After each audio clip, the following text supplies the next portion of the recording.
Very good morning, good afternoon, good evening, colleagues.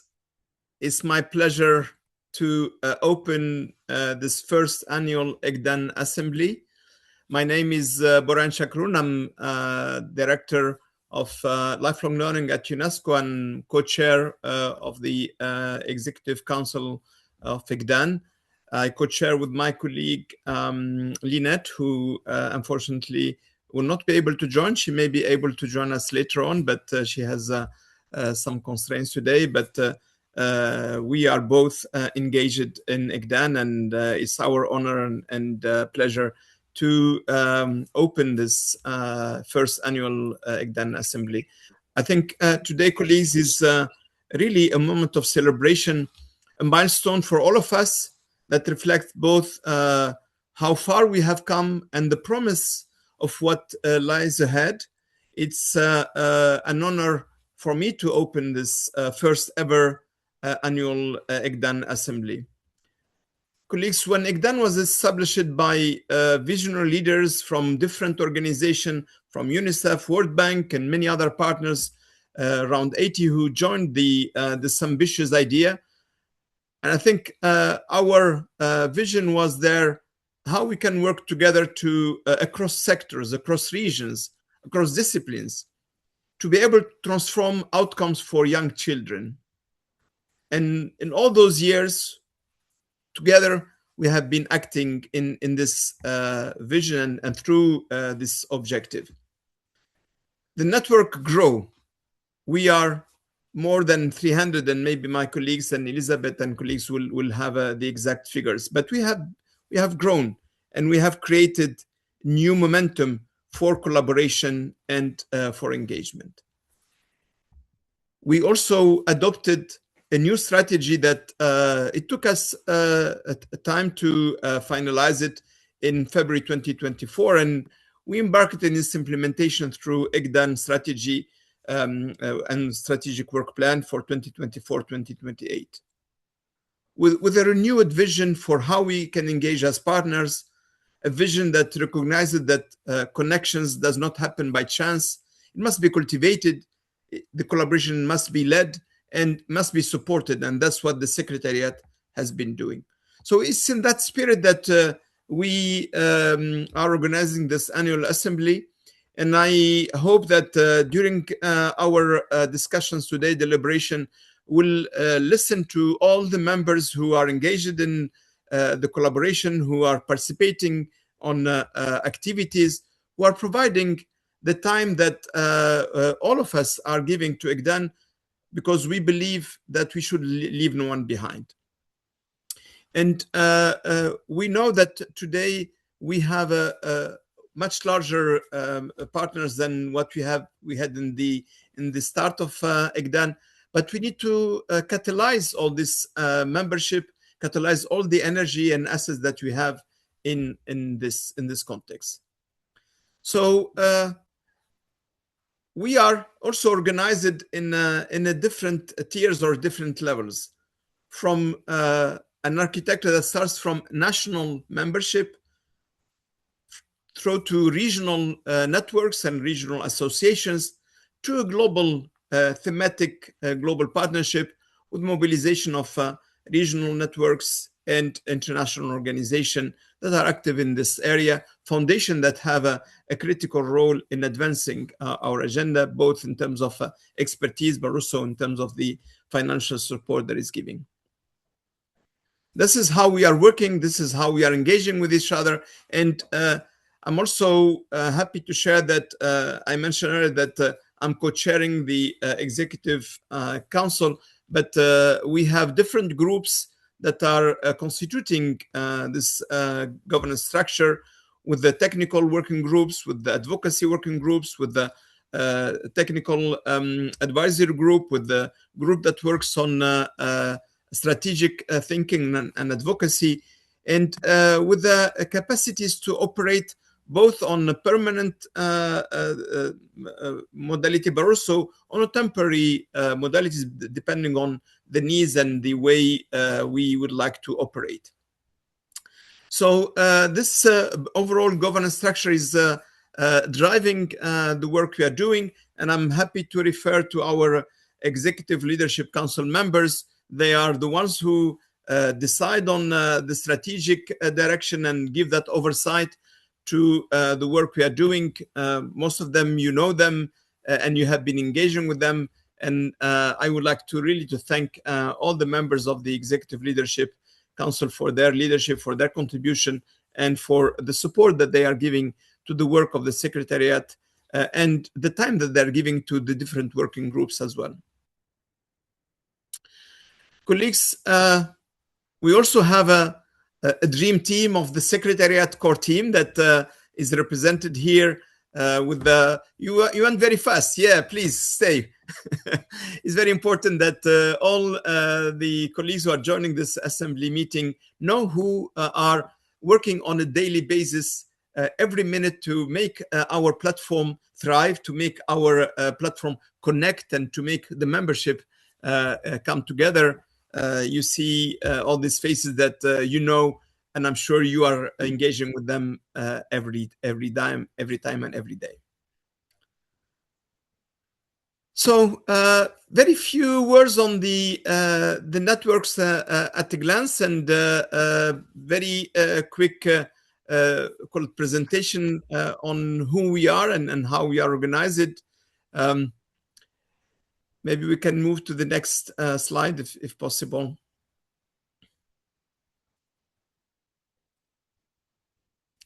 So we have different, I would say, principles that are driving our network work.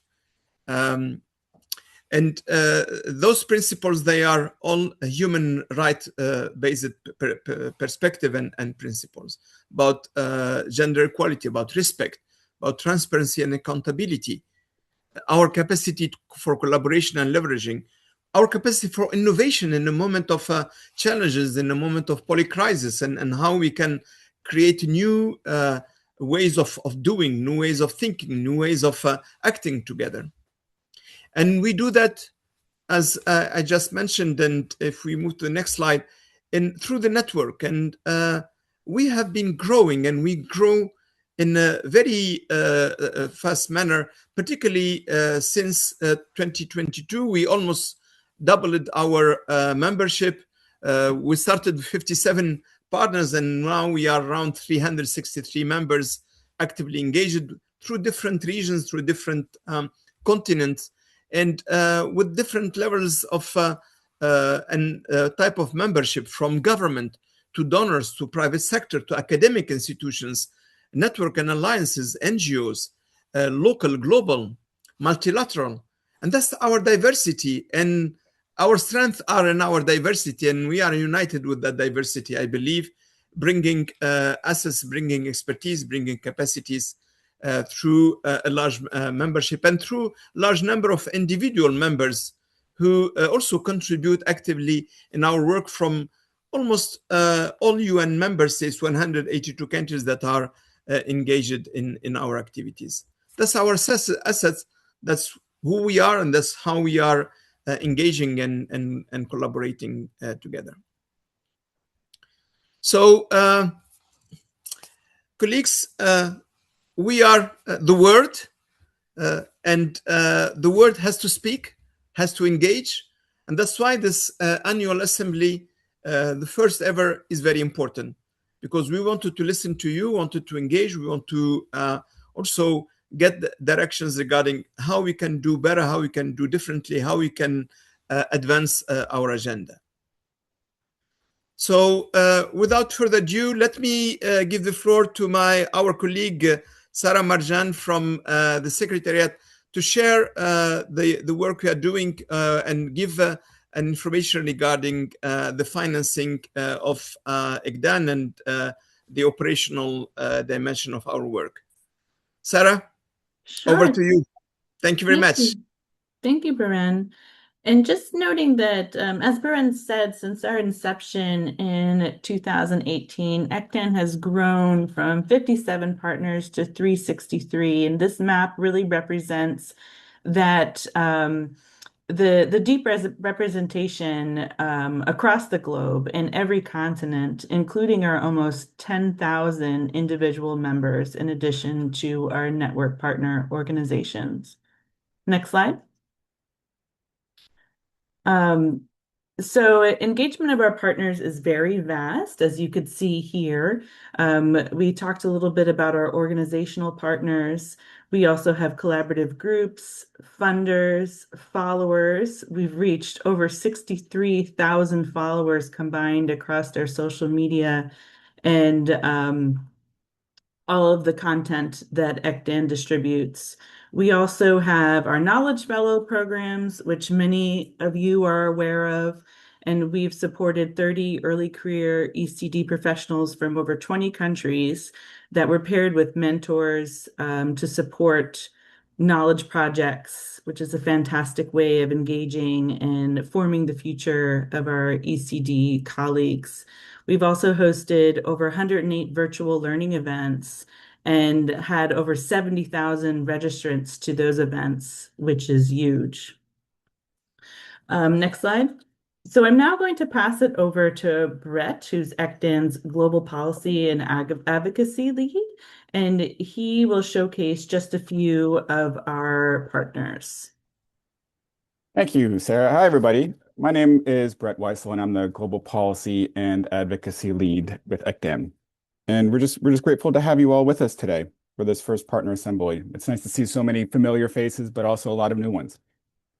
So with everyone gathered here today, we wanted to use this opportunity to spotlight the amazing work happening across the network. And over the last 3 years, we've had more than 200 partners that have participated in ECDAN-led working groups, spoke at an online or in-person event, written blogs for ECDAN as partner blogs, or were part of ECDAN's governance in some way. And it's actually much, much more when you look at all of the different engagements that ECDAN has had and all of the different partners we've linked to in those moments.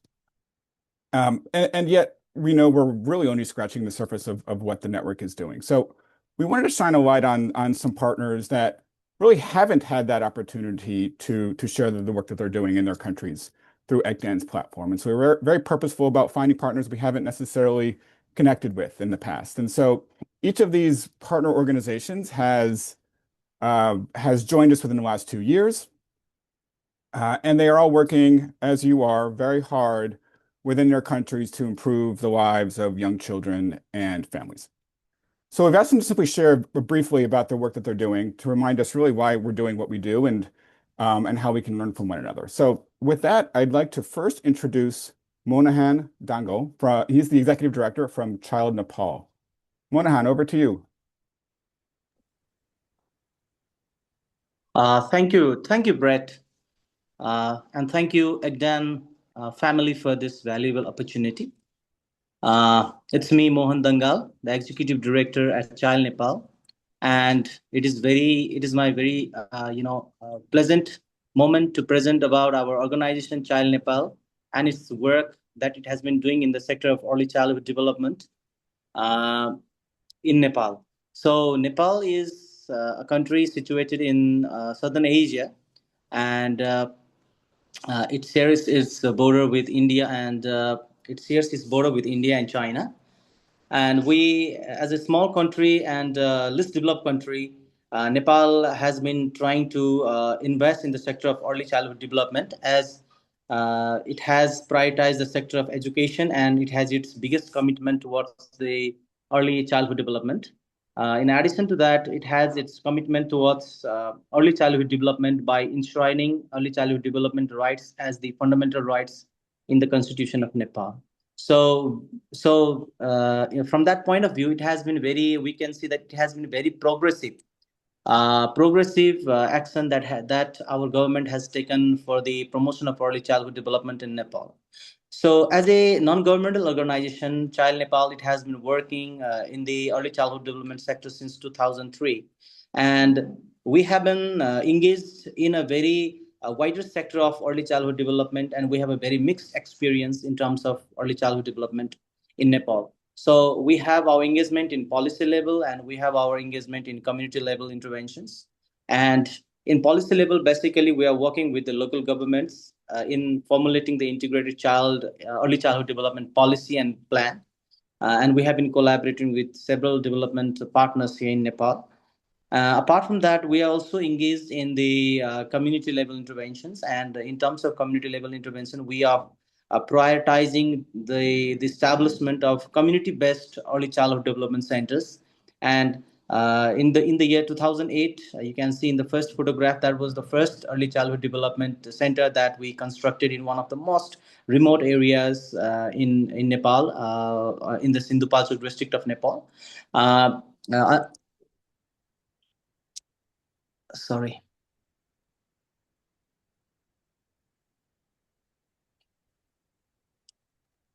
And in addition to that, we are very much concerned with the overall development and the sectoral development of children, their cognitive development, physical development, social development, cultural development, and emotional development of the children, and prioritizing those aspects while we are operating our ECD programs.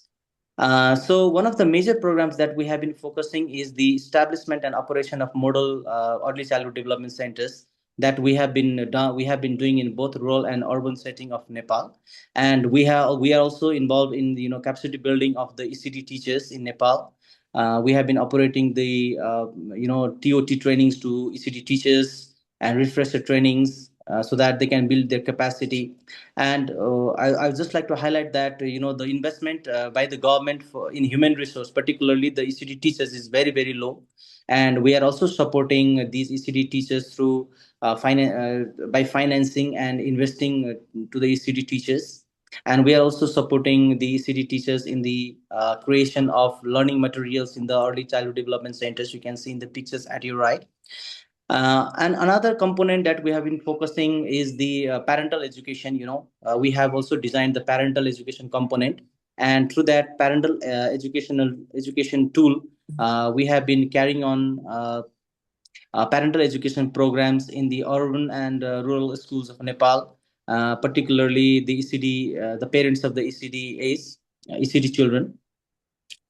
Coming to the latest years, like after since last 6 or 7 years, we have been integrating the component of sports and play in the early childhood development. So you can see in the pictures that we have also introduced our sports program with early childhood development, and for the first time in Nepal, we have been able to organize the football tournament of early age children, ECDA children in Nepal. So that is one of the milestones we can say.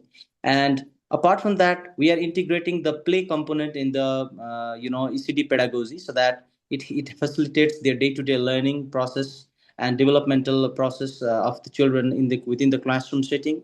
And through parental education program also, we are facilitating the playful learning component to the parents. So play is one of the major components.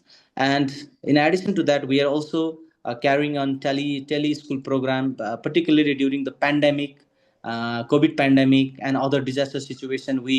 We are carrying on the tele school. It is an online educational platform where our ECD teachers facilitate the ECD tutorials among the ECD kids in Nepal. So these are some of the initiations that Child Nepal is taking here in Nepal, and it's been a very pride moment that we are also a partner of ECDAN, and we look forward contributing to this network in years to come. And we also open our space for collaboration and partnerships and networking in the years to come, in the days to come. And lastly, I would like to thank very much to the ECDAN family for this valuable opportunity.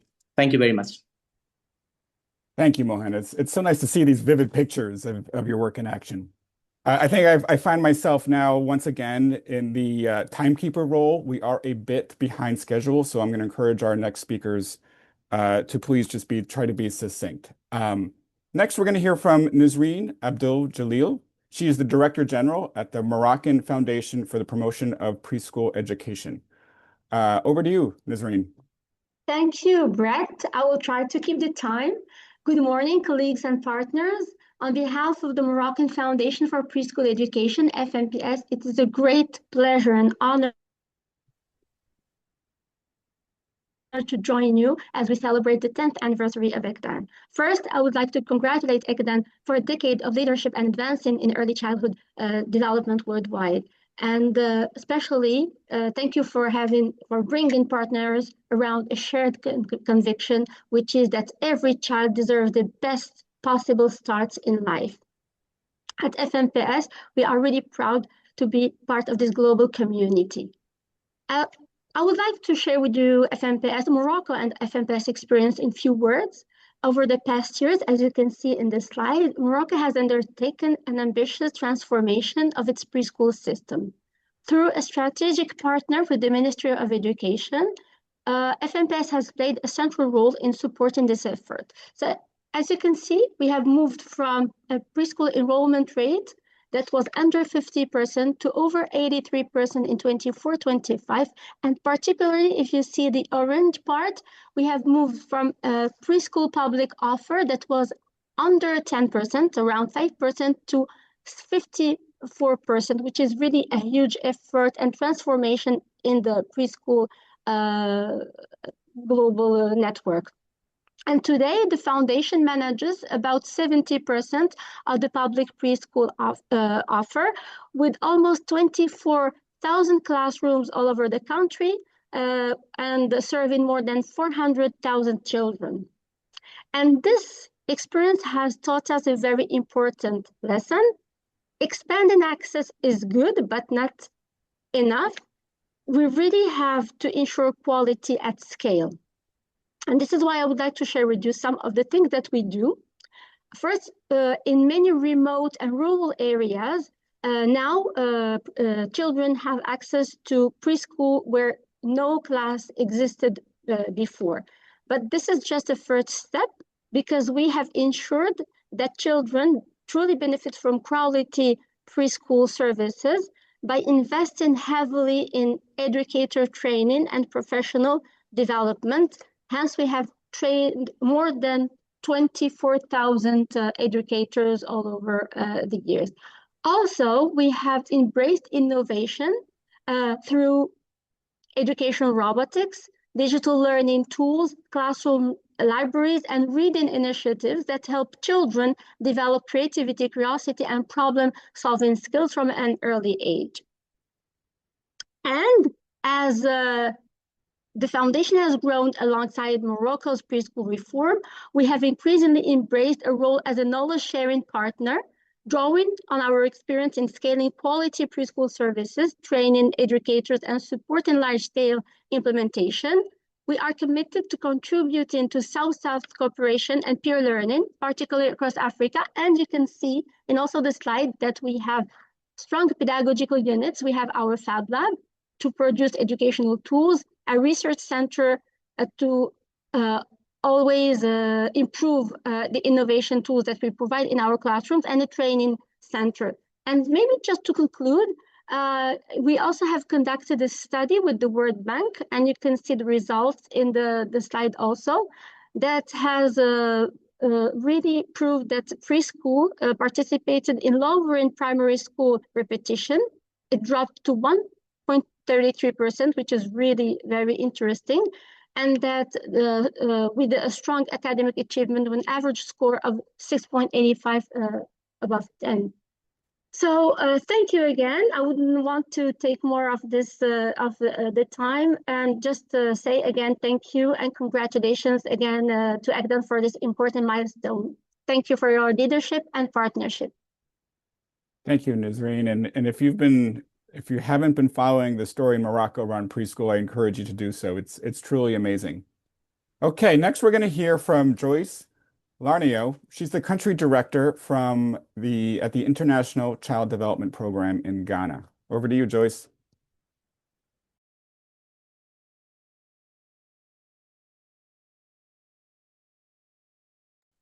Joyce, you're still muted.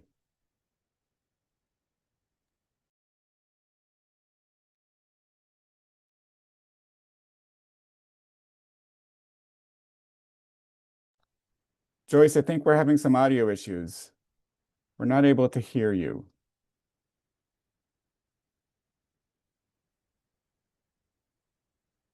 Still no, I'm sorry. Maybe there's a computer malfunction.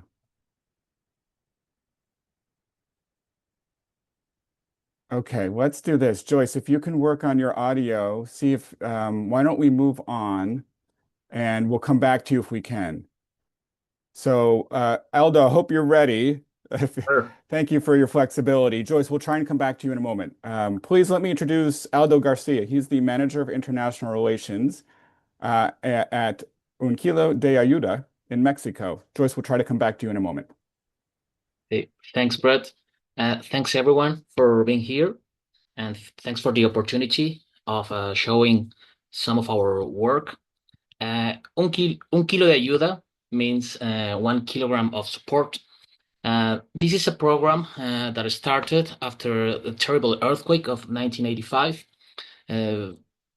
with the purpose to provide food to those affected for the because of the earthquake.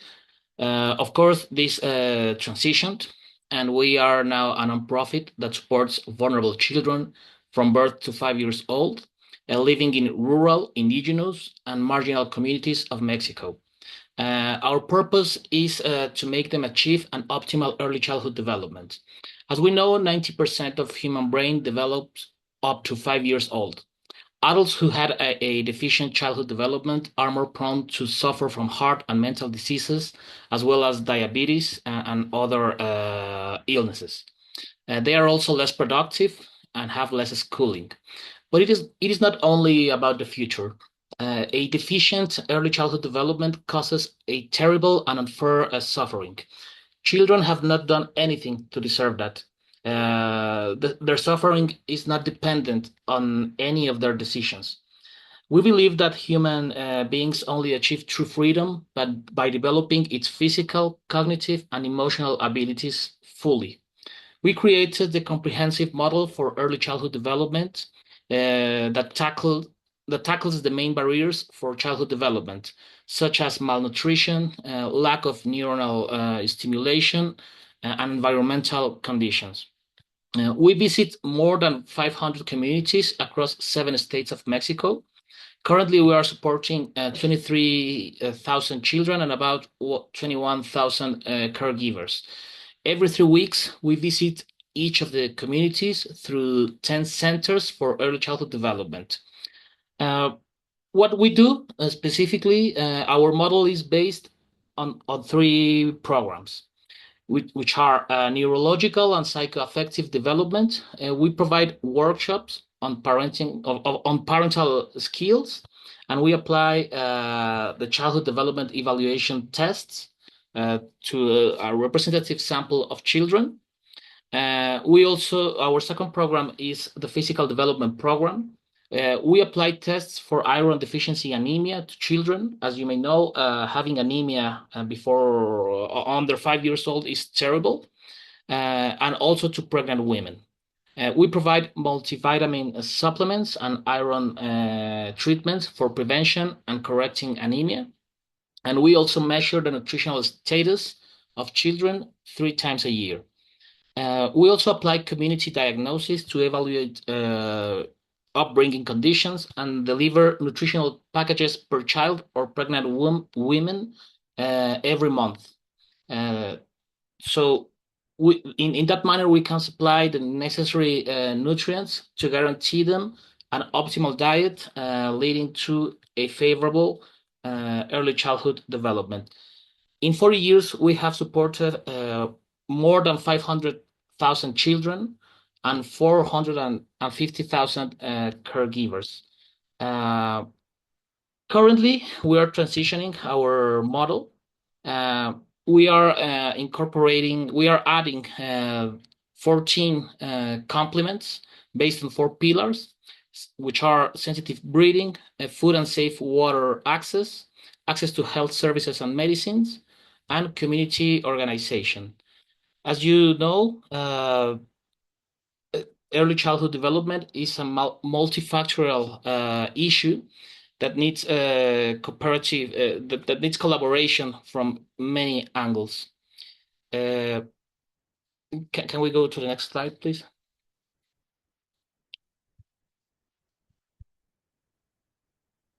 I think we're the same.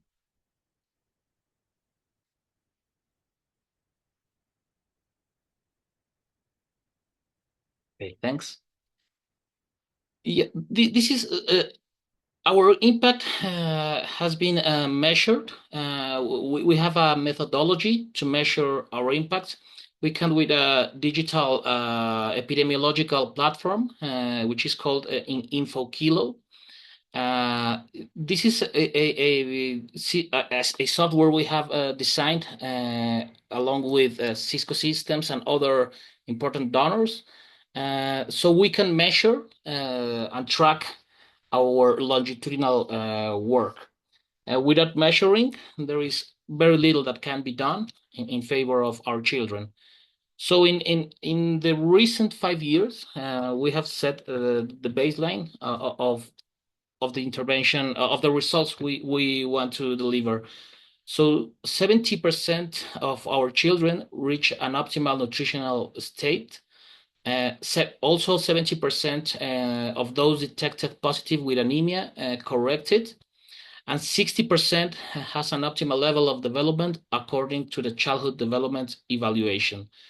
We already participate in a national initiative that joins efforts with other local organizations in favor of public policies to achieve an optimal early childhood development in vulnerable communities.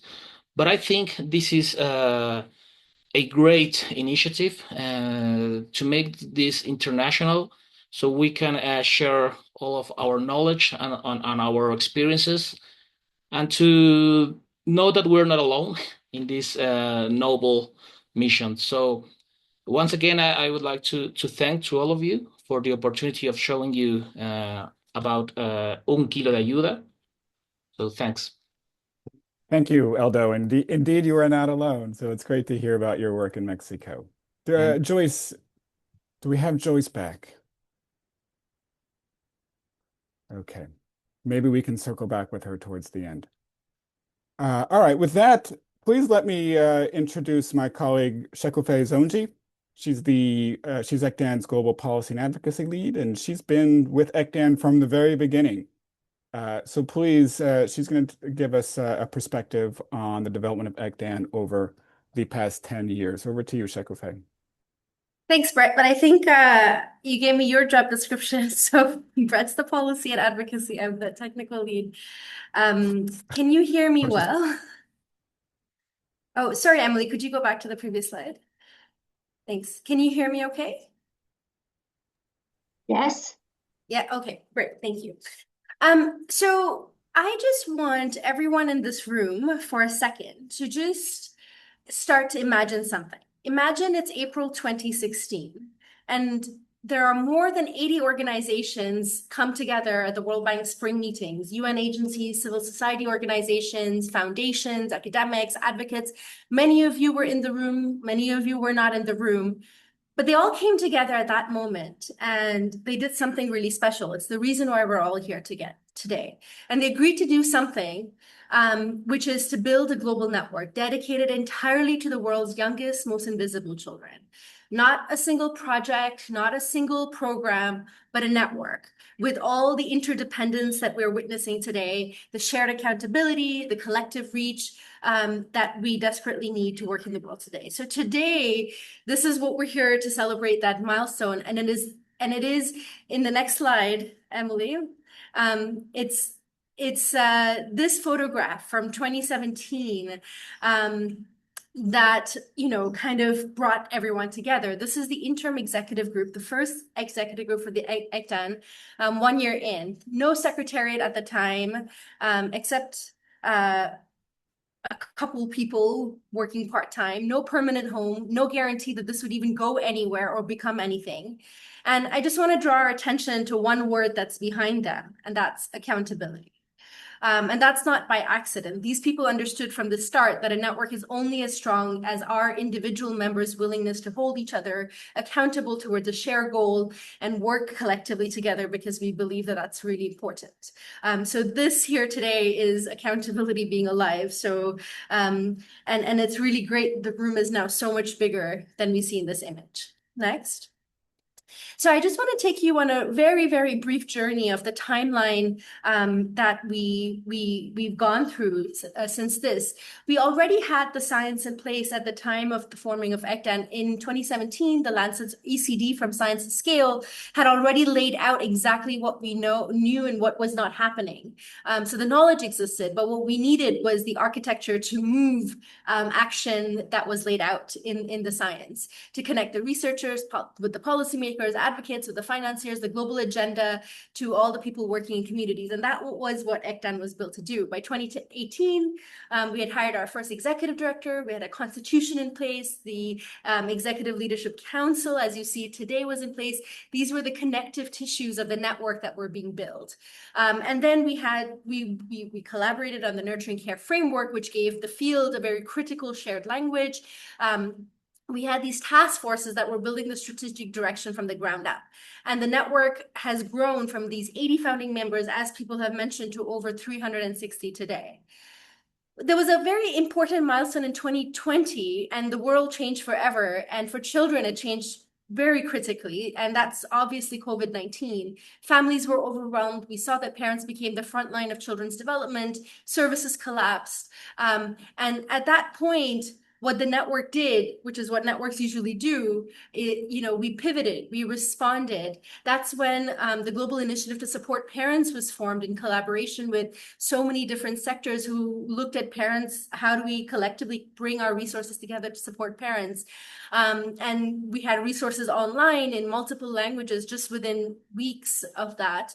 The Childcare for All campaign was launched at the time, the G20 initiative for ECD, and that period is really critical because it really forged the potential of the network. And then what follows kind of tells its own story. We see all the different efforts happening through the fields, the WHO ECD guidelines, UNESCO's Global Partnership Strategy, the Tashkent Declaration, the World Bank's Invest in Childcare effort, the first Global Interministerial Conference on Violence Against Children. 102 countries are pledging action.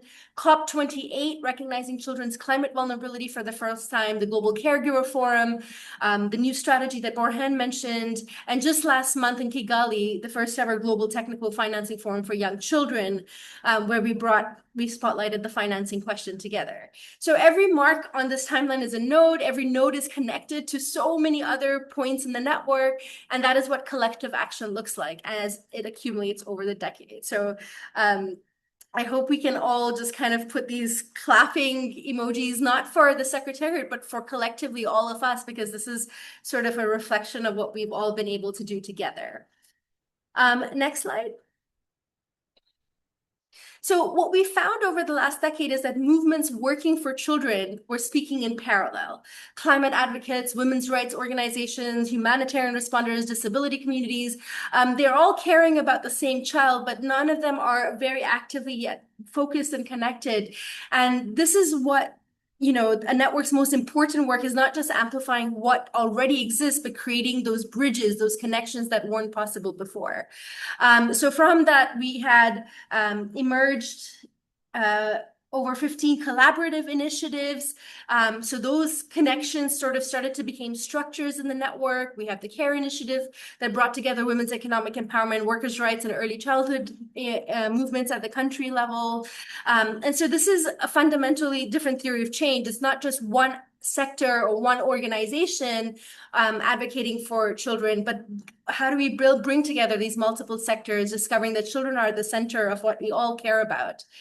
And so what's amazing about this is that we had over 135 partner organizations working as genuine co-creators, co-owners, co-leaders across these initiatives. And this is what it looks like when a network begins to mature from just convening and sharing to actually building together. Next slide.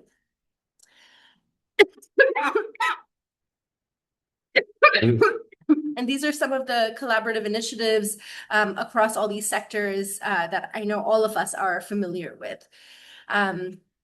Next slide. And so a network doesn't just share knowledge passively. We actually circulate it, transform it as it moves between contexts, between practitioners, between creators and consumers.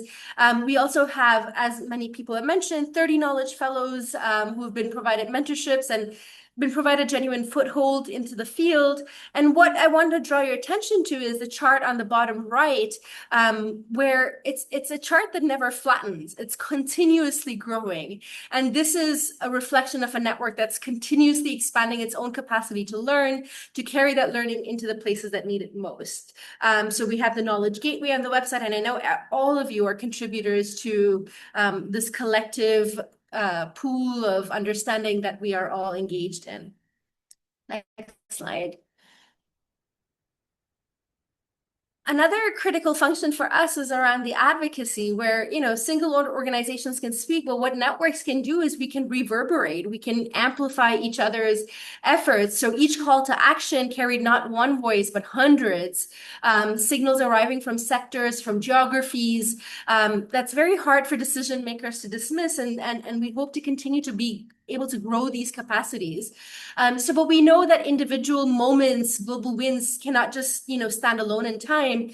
A commitment made in global rooms don't automatically become budget lines in national ministries. So we've worked very concertedly with regional networks, with our grassroots organizations, because the global agenda and the national agenda, they're feedback loops and not just a one-way transition. So what happens, you know, we cannot change what happens for obviously children in Dhaka or Dar es Salaam by speaking only in Washington and Geneva, and hopefully we begin to speak in different rooms as well. And so this is why elevating local voices, strengthening the grassroots advocacy capacity is not just a complement to the work, but it is the work. And that's what we are crafting our efforts around. And thank you to each of you for being a part of that. Next. So over the 10 years, you know, I just want to spotlight sort of 3 issues or 3 achievements that have been transformational for us. First is really spearheading and pioneering this effort of leading the early childhood community to begin to see things instead of just from a program perspective to a systems perspective. And so when 12,000 unique participants came together on a masterclass in systems thinking, it really signals to us that the field is ready for this, it's hungry for this, bringing together organizations to work on a childcare systems maps that are now being adapted into national context. And the field was really telling us that it was ready to think differently about how change actually happens for young children. The next initiative is the CARE initiative, which was a very unique bridge of bringing together women's economic, it proved that movements working in parallel, like the women's economic empowerment, workers' rights, early childhood, they could come together at the country level and build something that none of them could build alone. And this is where I think we shine best. And we're excited to see what's emerging from Bangladesh, South Africa, and Tanzania in the coming months. And finally, the most recent one in Kigali last month, we brought together the early childhood community as well as the world of finance into the same working room, not just as a knowledge learning conference, but rather a working session to really think through, you know, how do we bridge these worlds? What do we need to do to act differently in a world that's already changed and continues to change, both globally and at the country level. And we're really excited. Tomorrow, in fact, is the town hall to share some of those reflections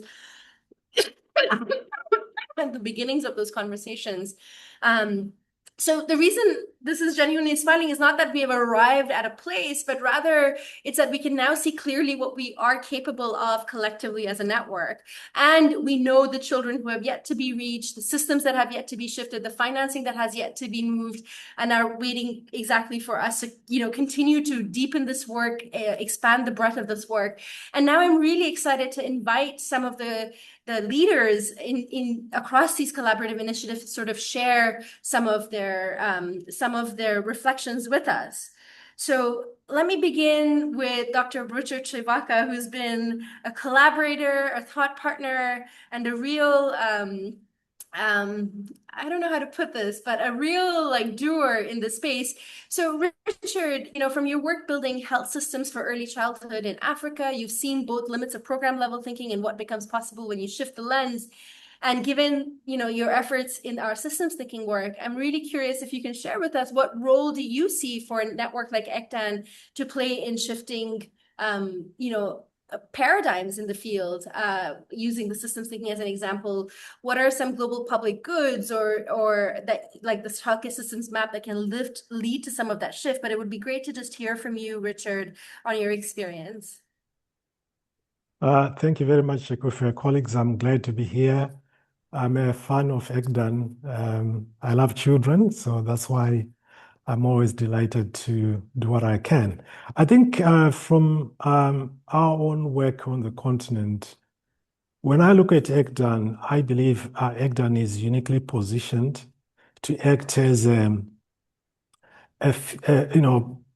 field level systems orchestrator. And this is a role, I believe, if we look around what's happening around the world, it's a role that is really needed within the ECD sector. Why? Because, working from a project perspective, when we do so, we are optimizing discrete interventions. We are focusing on short funding cycles. Why? Because of the mandates that are there. We are looking at attribution. People focus on this is what I did and so on. And oftentimes the impact is highly localized because everything is bound, is in the context of a specific geographical setting. Now, with ECDAN, helping us to move to the systems thinking space, when we look at a systems mindset, we are optimizing, durable public capability. I will expand that a little bit later.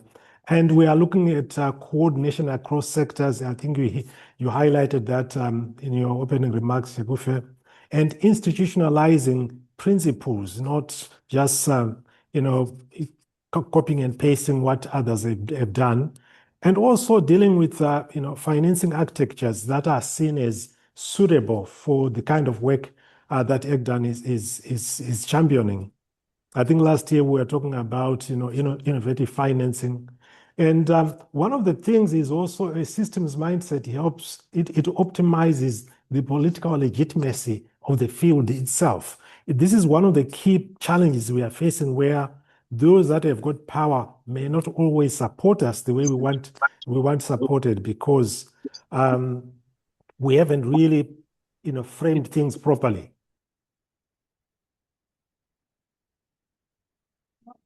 Richard got muted. Hi, Richard, you got muted. Maybe another minute. I don't know what happened. Can you hear me now? Yes. Yeah, I don't know where I was when I was muted.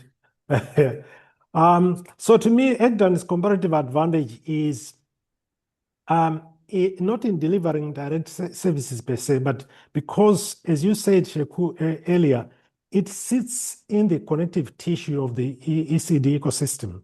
So between governments, multilaterals, philanthropy, researchers, civil society, and practitioners.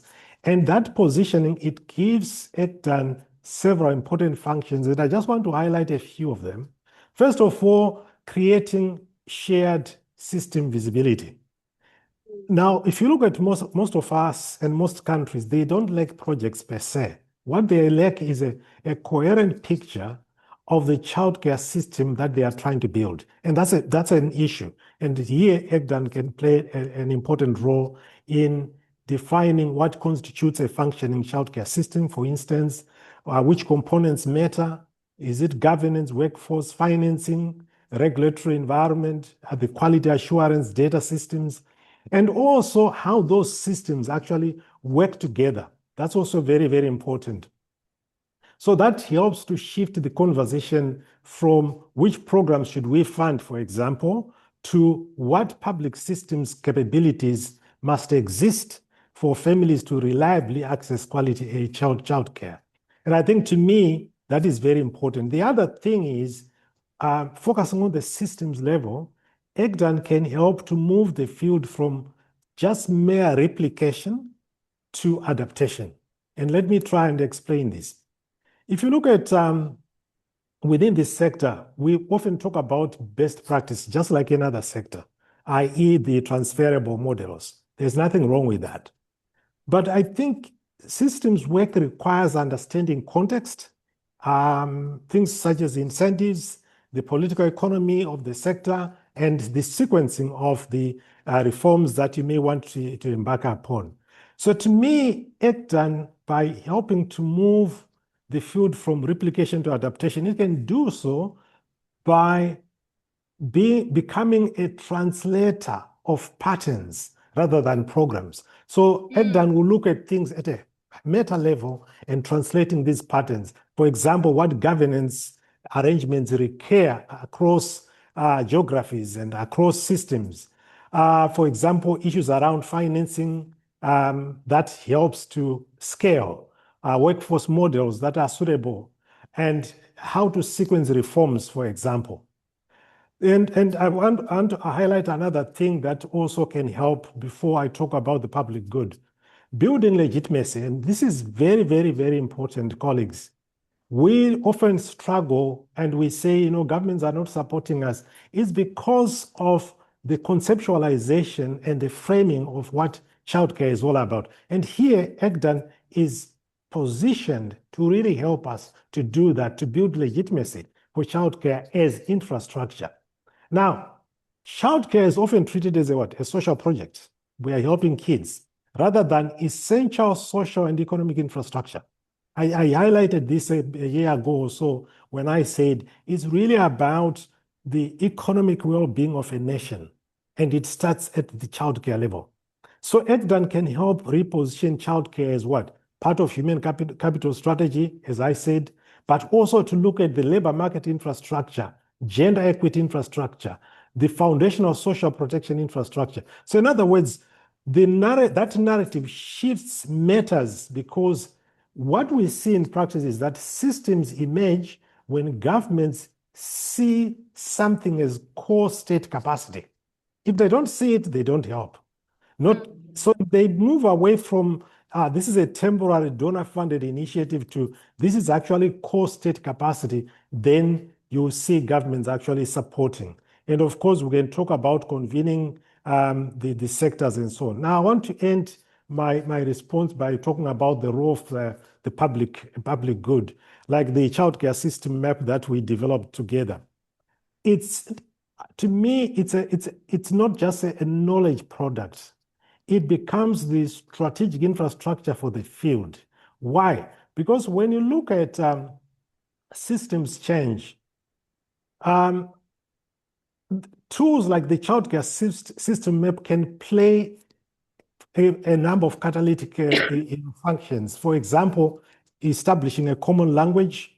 So if you look at the map we developed, that's why we said countries can adapt. Why? Because we did not focus on a particular country per se, but we created a common language that helps countries to look at that.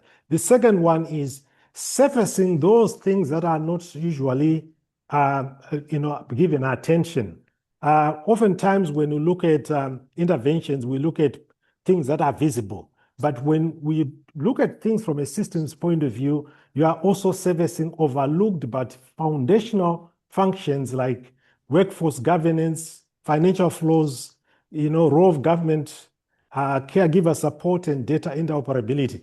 Those become visible, and that helps really policymakers to stop from from over-indexing on frontline service delivery alone, which is a problem, because that's always something that we see. And finally, let me end by saying a public good such as the map we developed can really shift funding behavior. And this is another important area where we need to see to it that we put our efforts in. Why? Because you see, ECDAN can really help by producing these public goods. It can help to subtly reshape incentives. Why?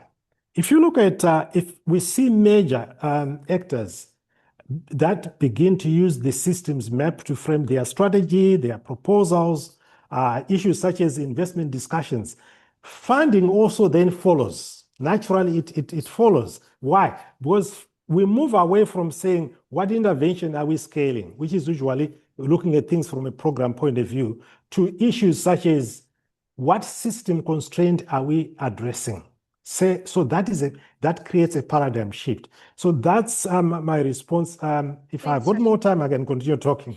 Over to I you. know. Thank you, Richard. Thank you so much. In fact, we're 15 minutes behind time on the agenda, so requesting all speakers to help me catch up. But Richard, thank you for that really great framing. And I think this is a perfect segue to go to Dr. Emily Gustafson-Wright. And I know you have to leave at 9, so I hope you can give us a You're a senior fellow at Brookings Institution. And Emily, I think you understand better than most what it actually takes to move financing decisions, a really critical part of the system for children. We have collaborated over the years through the costing task force and the geek and everything else. So curious from your point of view, what role do you see ECDAN playing in equipping advocates, implementers, governments with the tools and motivations to invest in the early years? What does the network contribute that a research institution or donor alone cannot? So over to you, Emily. Absolutely. Thanks, Shikufe. I think Richard was talking about sort of the public good, and I think that a role that ECDAN plays and can continue to play, in some ways, is similar to that of us in a think tank. Is that ECDAN is a neutral party, right? So your first priority is young children, and you don't have you don't have skin in the game in the sense of you're not trying to promote any particular thing. And I think that that's particularly helpful in the financing space, where that could potentially get a little bit sticky. And and you've been engaging in partnerships and activities to strengthen knowledge and provide access to key resources related to ECD financing for some time. And I wanted to highlight some of the partnerships that you just mentioned, Shikufe. So, for example, we've had the pleasure of partnering with ECDAN. In 2020, we established the Global Education and ECD Costing Consortium, GEEC, with the goal of identifying key barriers to more and better cost data in the sector, and also with the aim of gathering resources. And this extended later into the ECDAN Knowledge Fellows Program, in which I was able to mentor a fellow who was working on costing. Specific deep dives into some of the areas around costing.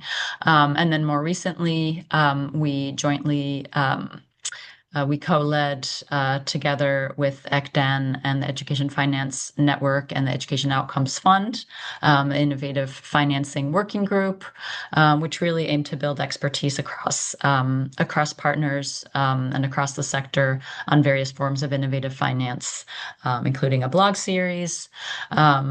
And I just want to highlight that the ECDAN website and all of the webinars have been really useful in sharing the resources that are out there and building a community of practice around financing. And of course the cost of an action tool, and as mentioned, the Technical Financing Forum and the recent commissioning of the Financing Toolbox, which was really a Herculean effort, and the forum, which brought together experts and researchers and concrete examples from around the globe, is another example of the kind of outputs that ECDAN has supported, and I think can continue to support challenging the channeling of greater volumes and more equitable, efficient, and effective funding for early childhood.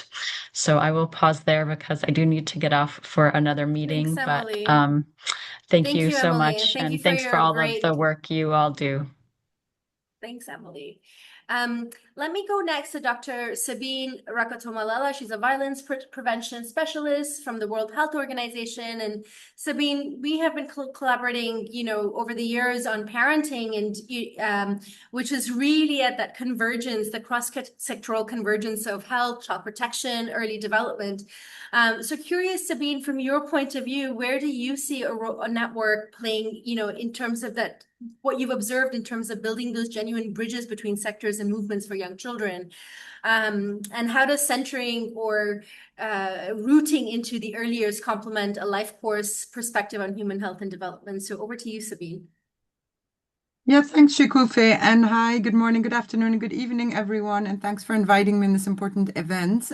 First of all, I want to thank you all for the great presentations earlier, especially Shikufe's. Yours just now was just so interesting and insightful to see how far you guys have come over the past 10 years. 4 points in terms of what I think, not work that network should do, but that ECDAN has actually done. I mean, I've experienced it firsthand. First of all, I think you cut across sectors. You've really cut across social services, health, education, justice. It doesn't matter. You're just driving forward the agenda, which I think is brilliant. Secondly, you've not provided technical support, but as you said, you've collated the technical support and enhanced that technical support. It's kind of technical support on speed. So that's really been wonderful. Third, connecting, just as you said, at the back end connecting, at the front end connecting. And as Emily was saying, no skin in the game. So you have nothing to win or lose, and you're just making sure that you're advancing the movement by connections. So cutting across sectors, providing technical support, connecting, and then that leads to advocacy. I mean, the advocacy work that you guys have done has been absolutely impressive. No single agency can do that. And the way ECDAN has done it is incredible. Just on the life course, I mean, obviously, early life doesn't stop after a child is 36 months. On the parenting work, you thought out of the box. You said, let's go 0 to 18. So that's been really great. And I just want to finish by saying, for me, a key component of a partnership like this one is trust. When you trust the people you're working with, when you really feel compelled to keep working with them. And I think people like Shikufe, Elizabeth, Brett have really shown that, and that makes others want to engage. Back to you. Thanks, Sabine. And Sabine, do you want to tell everyone quickly about the ministerial conference this November, the second one? Yeah, I'll put it into the chat, but basically we had the first ministerial conference on violence against children in Bogota in November in 2025. It was a huge success. Children, young people, survivors, especially 80 ministers. We had about 1,500 people. The next ministerial conference will happen in Manila in November, same dates, 18th and 19th of November in Manila.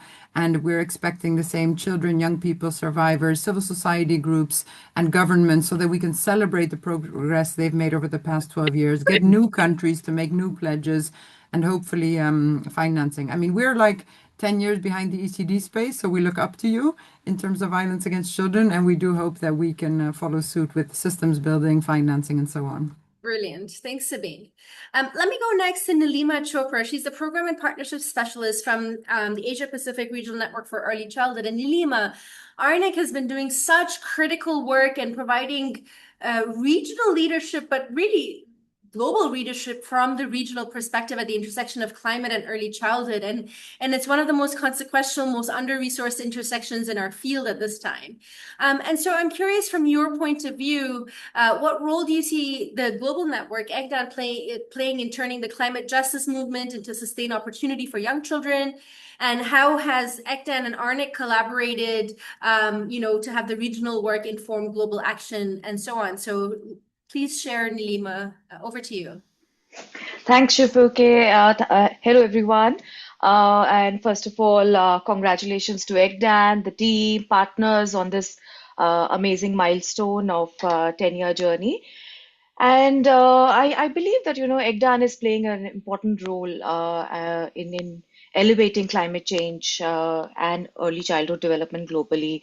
Whether it is, the development of a partner statement that we did together, a statement where we highlighted the disproportionate impact of climate change on young children with all the partners, the convening various webinars, knowledge sharing, and also the working group which was convened, which is working on this thematic and elevating, and bringing in new information regarding this. Like you said, it's a new area. It's very limited information is available with the ECD partners, and ECDAN does that important work.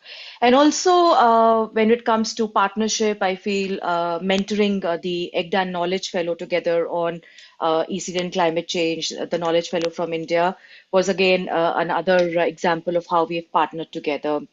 But I like to also give an example or a little context of the work that ARNIC is doing in this space. So since 2019, ARNIC has been working on the intersection of ECD and climate change.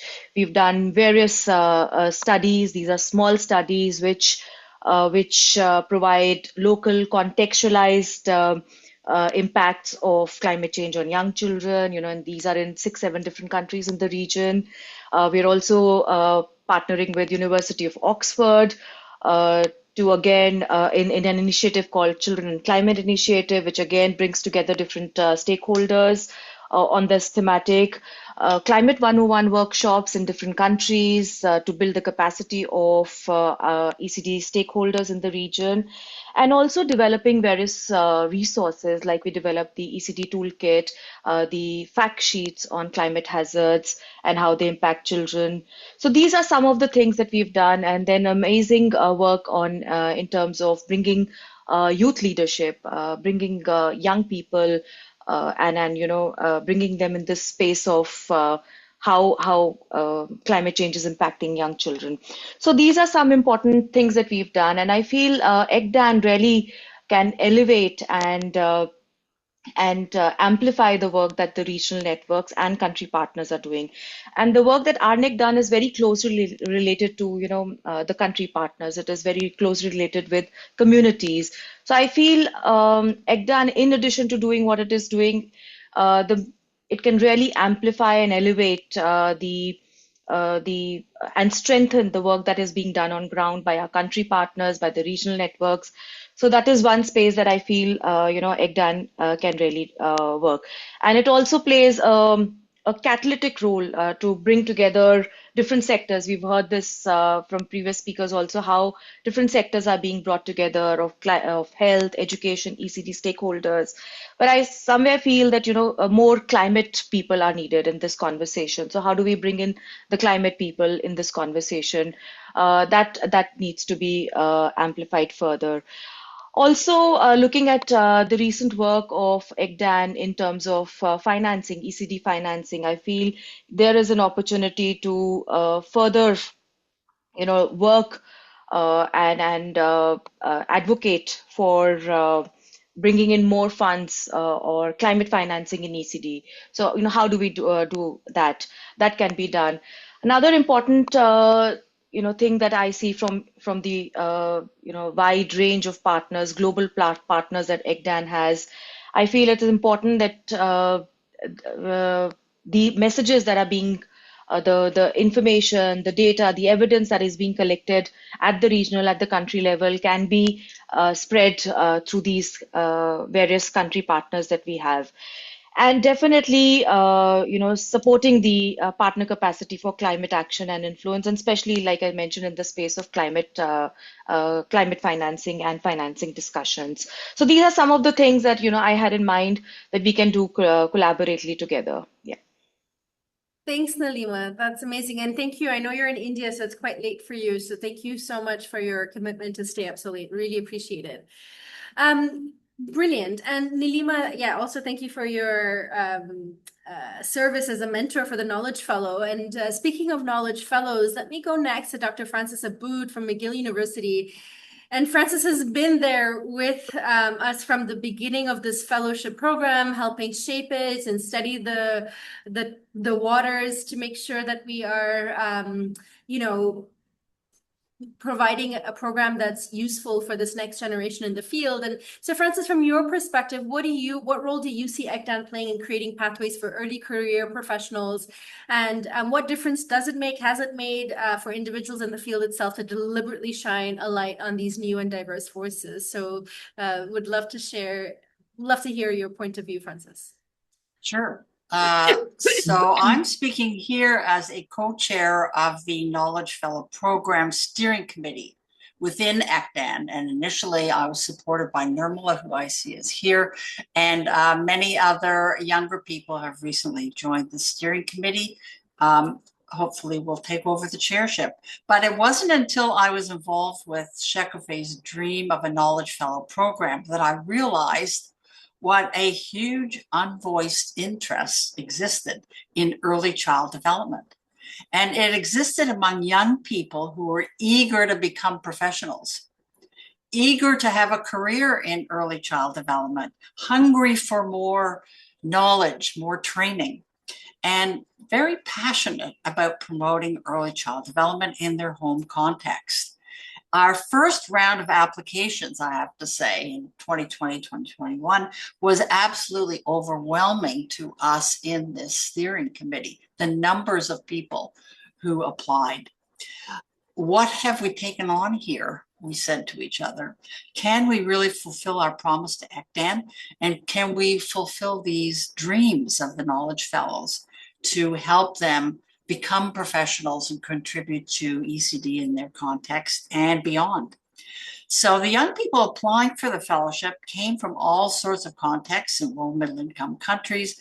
They had a university degree in almost anything, whatever they could get from their home country. But they also had some galvanizing experience in early childhood that made them want to make this their career. And with this, they were forging their own path forward. Some were actually very influential had influential positions in governments or in international organizations, but they were kind of like unformed Play-Doh, doing the best with what they had in experience and training. And by the end of the first round, I kind of saw more clearly what we had taken on. We had actually learned very much, and this helped to tailor this program. Especially the ECDAN Secretariat and the steering committee learned how to monitor and keep in touch with these fellows to make sure their outputs made a strong contribution, which in the end they did. Also, the knowledge fellows who developed skills in how to conduct research and to present themselves and their knowledge with impact. And the mentors, of course, we've met some here. I was a mentor also. We learned how to detect, what kind of gaps were there in these knowledge fellows that they wanted filled.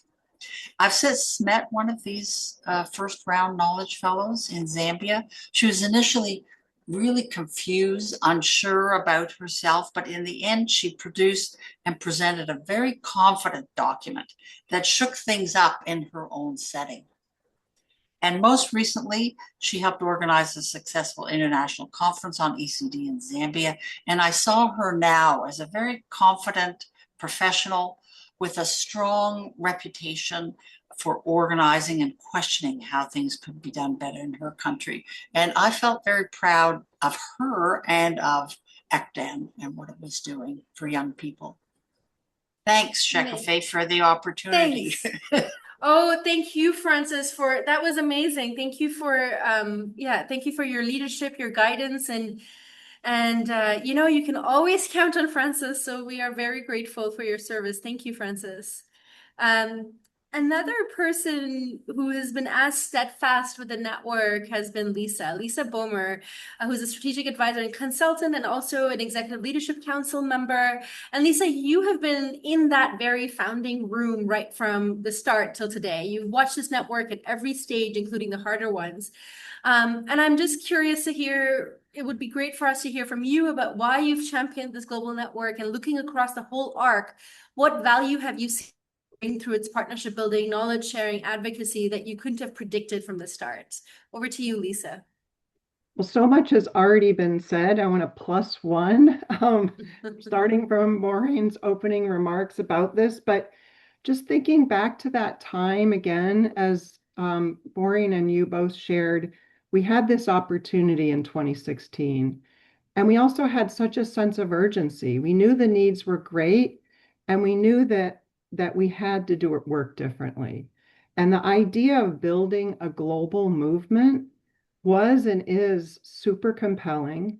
we had to address the global gap that existed since we just didn't have the connectivity, right? We had regional networks, we had things going on in countries. So there were people who doubted it, who still kind of like, do we need another global network?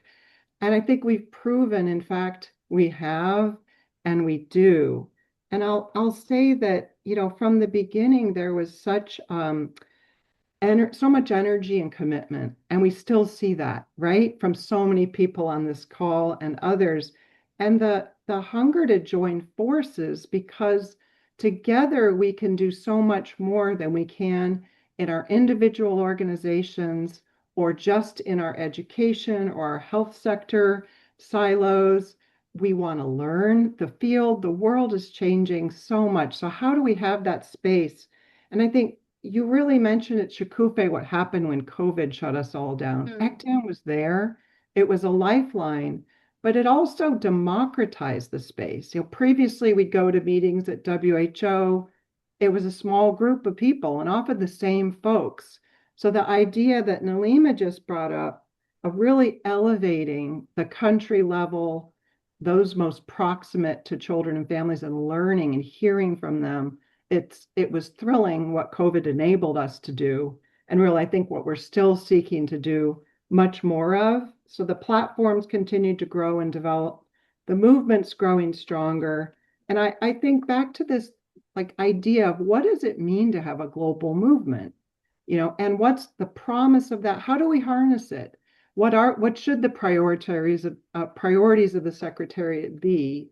And I think I've been really excited by this idea that I know we're talking about in one of the small groups about coordinated collective action together for young children, and how we bring us all along, how we have a louder voice because we know we need more resources and more impact. I think there are a lot of good examples. I think the Act for Early Years advocacy is a great example, and the work ECDAN's done to really harness all the knowledge of the network to have really informed technical inputs, and the work of the Global Technical Financing Forum, I think, into that, something I'm really excited to see kind of where that goes and how we continue to flex our muscle and work really differently. I think ultimately it is about lifting up, elevating, and amplifying local voices. I think it's been a real learning journey, and I think we often don't pause to celebrate. I think 10 years is an important milestone, and I just want to congratulate everyone that's leaned in, that's come in recently, as well as those who've been here. Want to congratulate the mighty Secretariat, as well as the ELC co-chairs, and really excited just to see where we continue to go together. Thanks for the opportunity, Shikufe. Thanks, Lisa. Thank you, Lisa, for your vision and leadership as well. And let me go finally to Melissa Mugeni. She's a portfolio lead for early childhood development and education and Echidna Giving. And without financing, none of this work can really happen. And oftentimes, people don't want to finance the network, don't want to finance the connective tissue. You just want the outputs. You want to finance the outcomes that you can count. But really, this catalytic amplifying effect that networks can have, they often are invisible. So Echidna has made a deliberate choice to invest in a global network at a moment of enormous pressure to directly fund, direct service delivery. And so, Melissa, it would be great to hear from you what has compelled Echidna, like Hilton and others, to continue to invest in ECDAN, and how you see the network complementing and genuinely adding value to the community and national level work you fund on the ground. Thank you so much for having me here today. It's an exciting celebration and moment of reflection. At Echidna Giving, we recognize that service delivery in our sector can't happen in isolation. It can't happen at scale without an enabling environment or ecosystem, whether that's from the policy side, from the finance side, evidence base that's solid and robust, for instance. And so it's that space where the work of network building organizations like ECDAN becomes critical from our perspective when it comes to advocacy, to the all-important knowledge exchange and coalition building that we need to work towards systems change.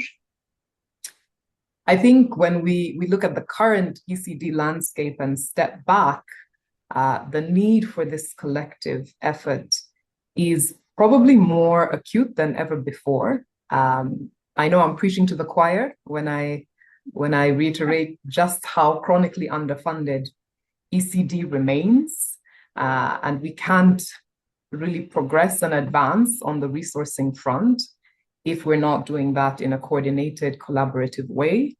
And then more broadly, because of all the various changes in our sector, in the development landscape, more broadly, we can see these subtle ongoing shifts around who's setting the agenda in our sector in terms of where the influence sits. And I think for some actors that's positive, for others that's not, because it signals maybe a decline in their voice or their prominence. But either way, because of this shift, that dimension of knowledge sharing transnationally really continues to be important. And so platforms like ECDAN that enable, I've heard the word and I'll say it again, connective tissue between the country, within the various actors, in that ecosystem, the regional level, the global level, at this point in time is probably more relevant and more important than ever before.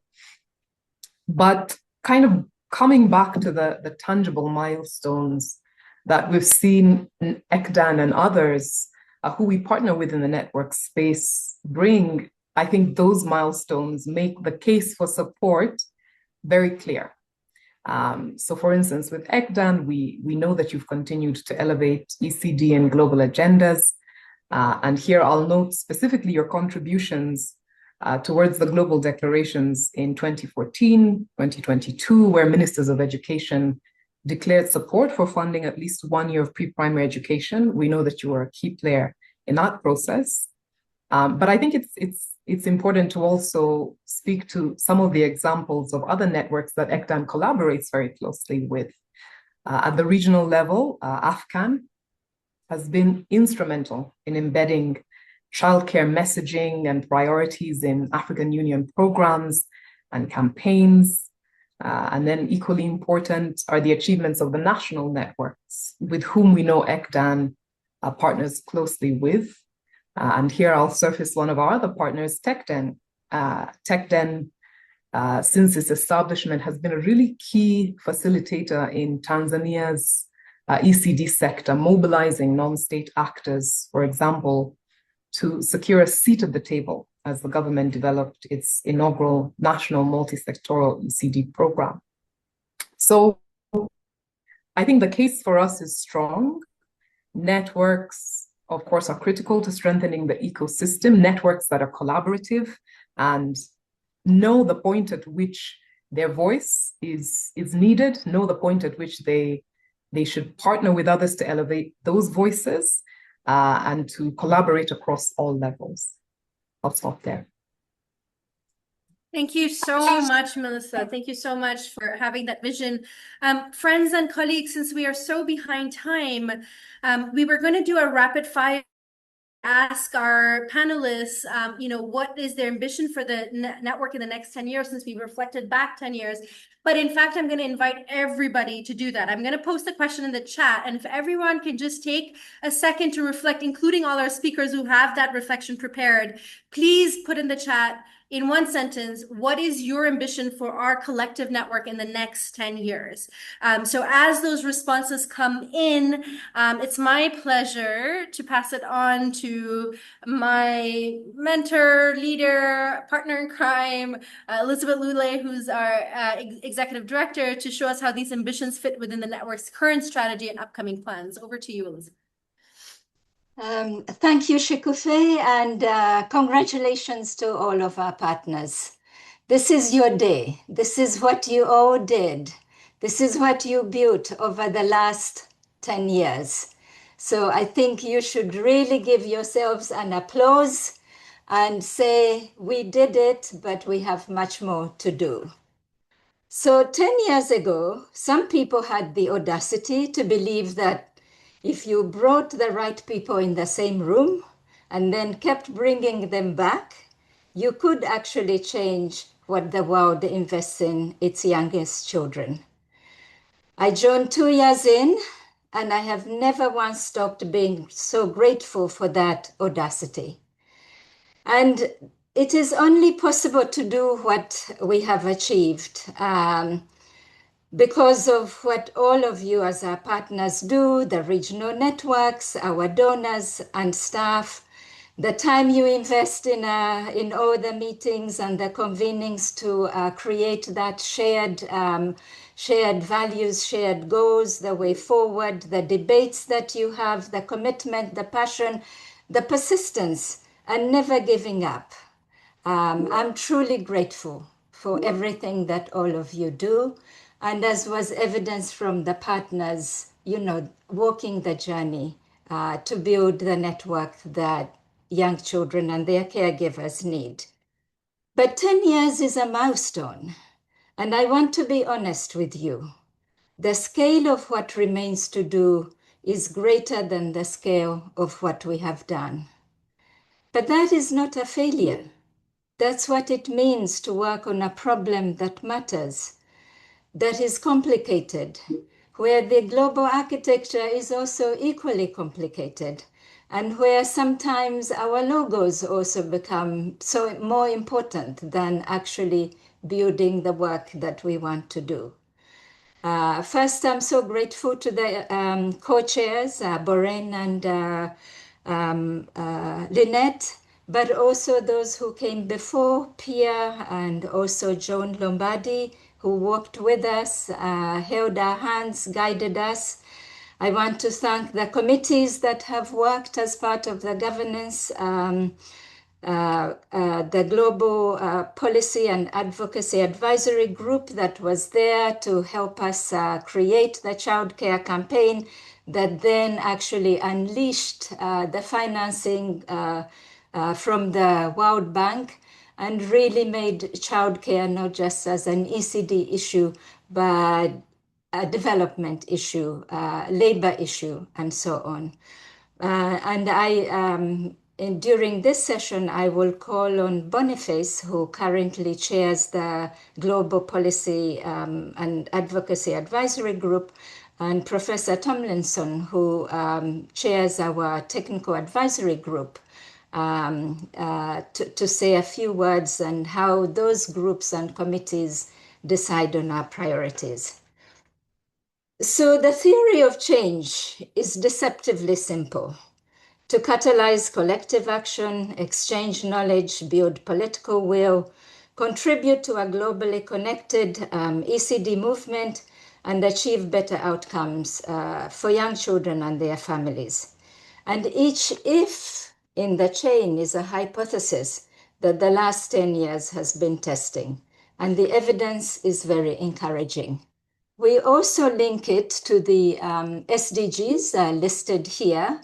They are the argument for why ECD is not a sector issue, it's a developmental infrastructure issue. And you can't build a just, prosperous, and a resilient society on a foundation of neglected early childhood. So everyone in this assembly is a node in the theory of change. What you do with your networks, your resources, your organization, and your influence after today is part of this theory of change. Next.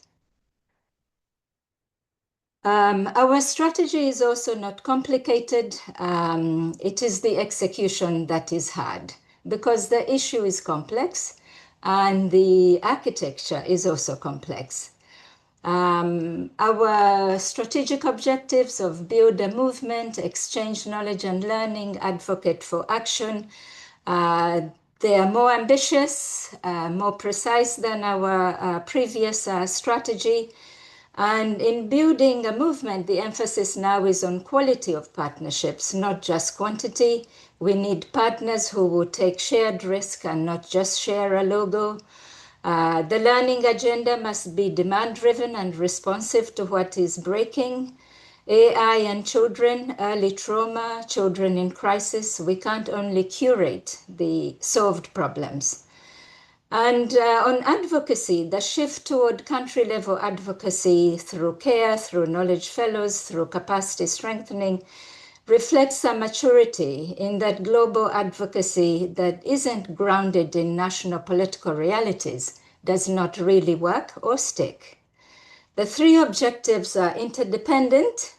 You can't advocate effectively without knowledge, and knowledge without the movement is academic. So the network's job is to keep all the three in motion simultaneously. Next, our priorities. So these are our priorities for 2026, 2027. I think the global influencing moments, these are not just meetings we go to attend. They are moments to advance specific asks, financing commitments, policy language, accountability mechanisms. And I'm so grateful to all the partners who come to these meetings and elevate the needs of young children in these meetings where young children cannot be themselves. AI is a new territory, and ECDAN is choosing to engage in it and not to avoid it. The risks are real: screen time, the biases in learning tools, data collection on children, but also the environmental impacts are huge and real, and we must address them. The opportunities are also real: the diagnosis, the learning personalization, the practitioner support in low resource settings, and the network needs to shape this conversation while it's still shapeable and not miss the boat. The financing toolbox deployment, the forum was the launch. The pledging summit or the international financing summit process will be the application as we get to governments making pledges. And it's when governments make better decisions on how to sequence and blend ECD financing instruments, that's when we will be able to unlock and make the financing work. The care implementation phase, the plans are built. It's about implementation, documentation, and learning. What works in Tanzania may not work in Bangladesh, and understanding why is as valuable as the outcome itself. And our climate work phase 2, this is about integrating ECD into climate action, working hand in hand with ANEC and other partners, being in the rooms where climate financing is still at the early stage, but it's there and we need to find the entry points. And the advocacy capacity strengthening workshops are building the field's ability to make the case credibility. Next, please. Let me just highlight the financing toolbox for the early years. I think it's something new that we have not tried before, but it was also long overdue. And it is time to do deep dives into why financing is not allocated when we have the evidence, and why it doesn't work because the governance systems and the PFM does not work.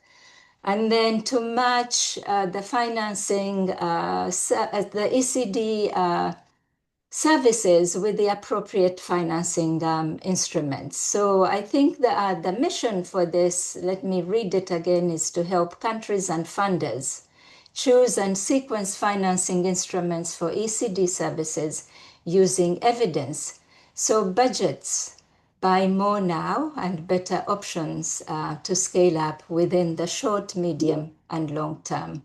It has several modules that help with the unblocking the core challenges. It's looking at the value for money. It's looking at what everybody, the governments are supporting in terms of ECD services.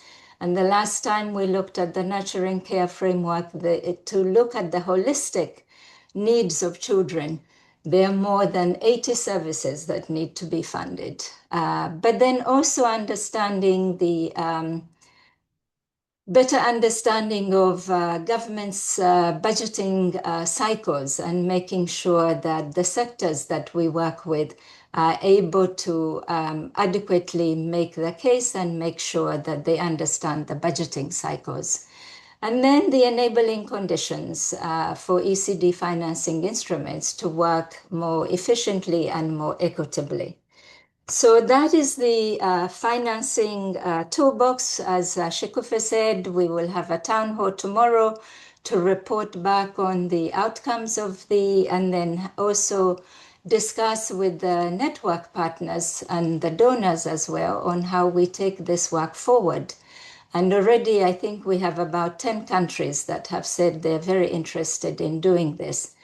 But that said, this is the groundwork that needs to be done as part of the roadmap as we go to the International Financing Summit that will happen next year. The venue yet to be decided and the time to be decided. But that work is being led by their world. Next.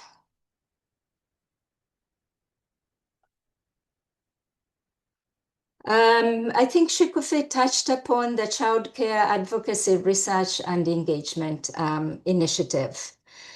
And I think it's the most honest expression of what we believe about how change actually happens and what it takes to make that change happen. And care starts from a truth that sectors sometimes resist. ECD likes to talk to ourselves, and we think that, we're going to do it alone. But childcare is not only a children's issue. It's a labor rights issue, it's a gender equality issue, it's an economic policy issue. And if we only advocated for it as an ECD issue, we lose. The design process mattered. We did this with 130 plus partners that we consulted. A steering committee of 8 organizations was there to guide the process, and 3 countries were chosen for their differences rather than their similarities.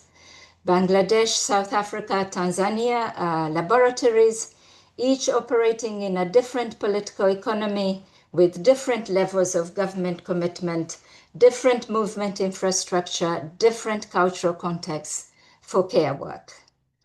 And the 2025 in-person workshop in Bangladesh, or the 3 country consortia together, was a deliberate investment in cross-country solidarity.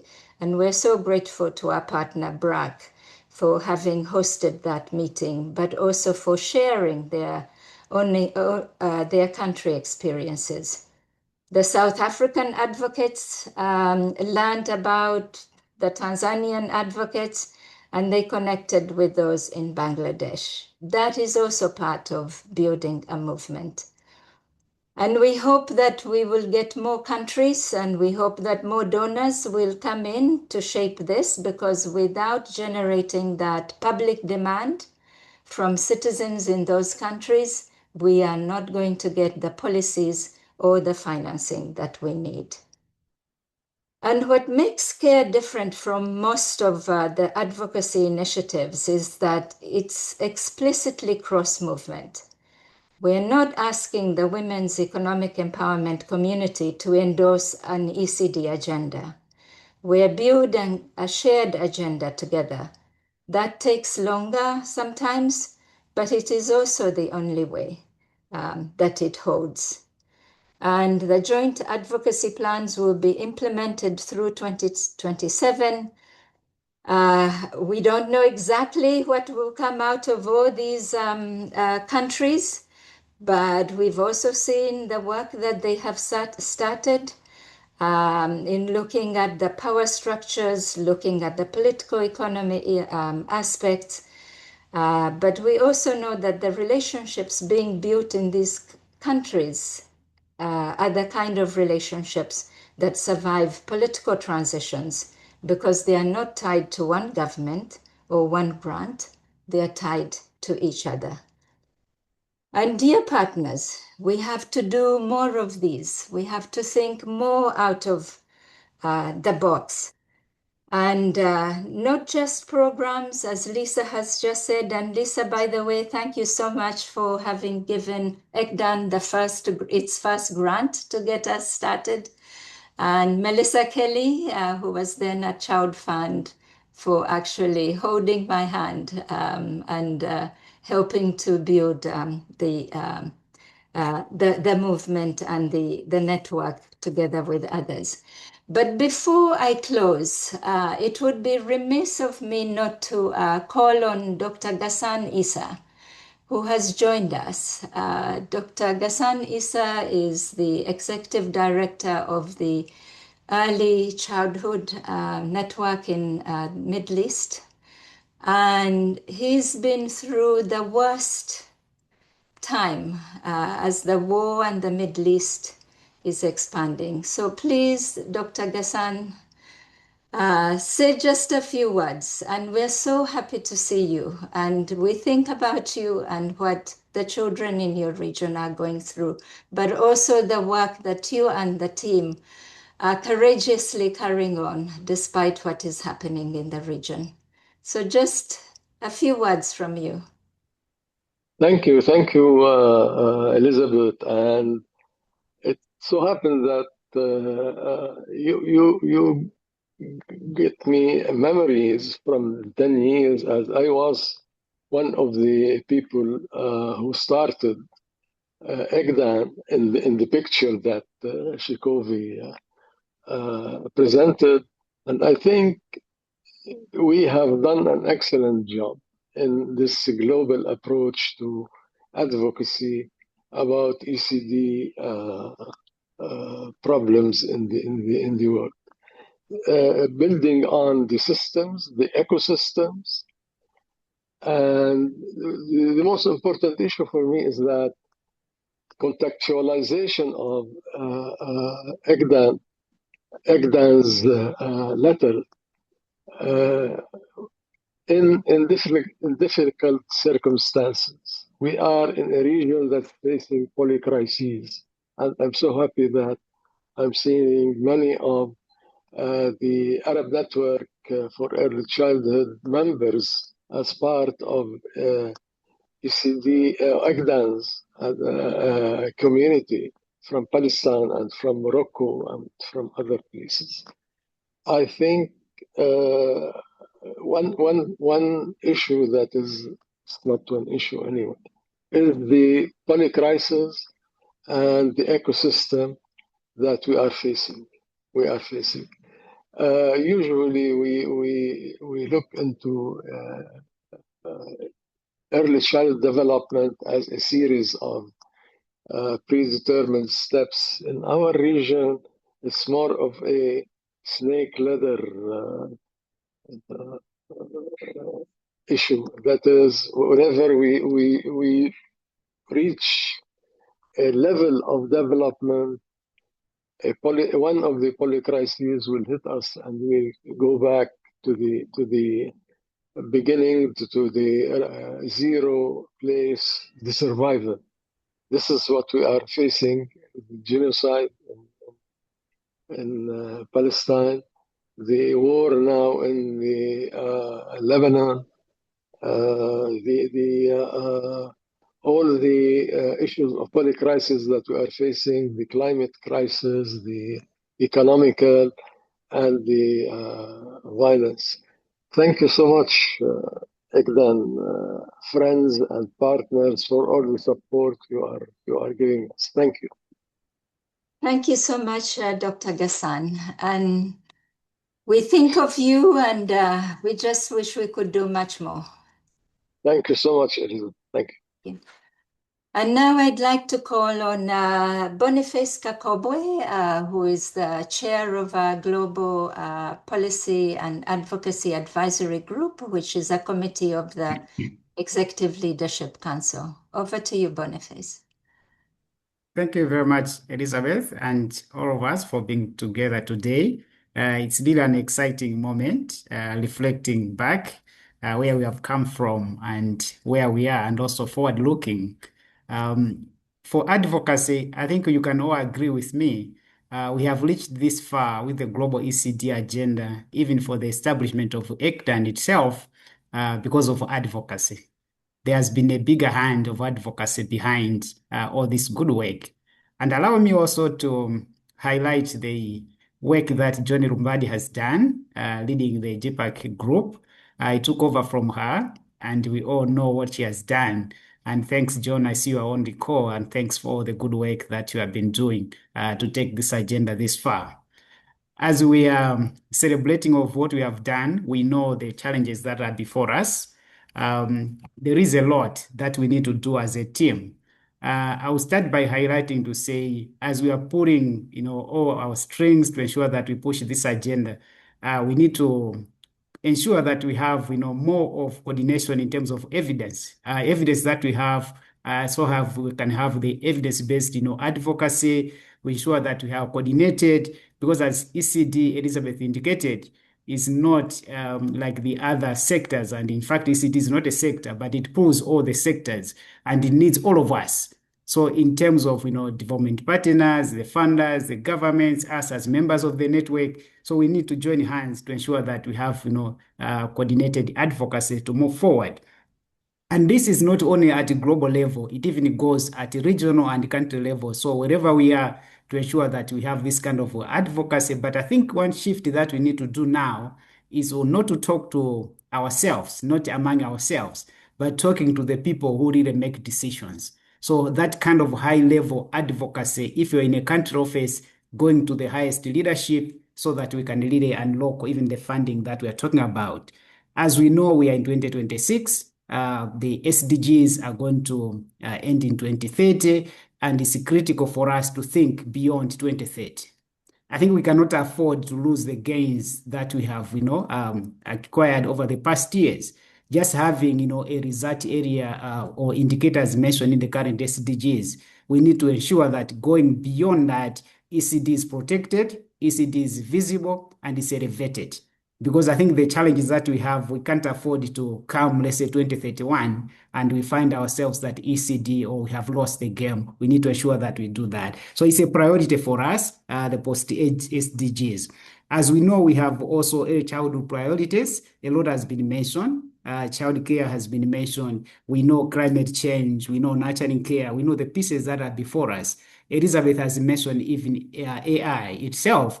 So those are the kind of things, the emerging issues, technology, the programmatic aspects, to ensure that, we do that kind of advocacy. So there are these programmatic areas and the enablers. I look at AI and technology as more of the enablers to ensure that we achieve the results that we want. Those are the kind of things that we also as a group want to ensure that, we push.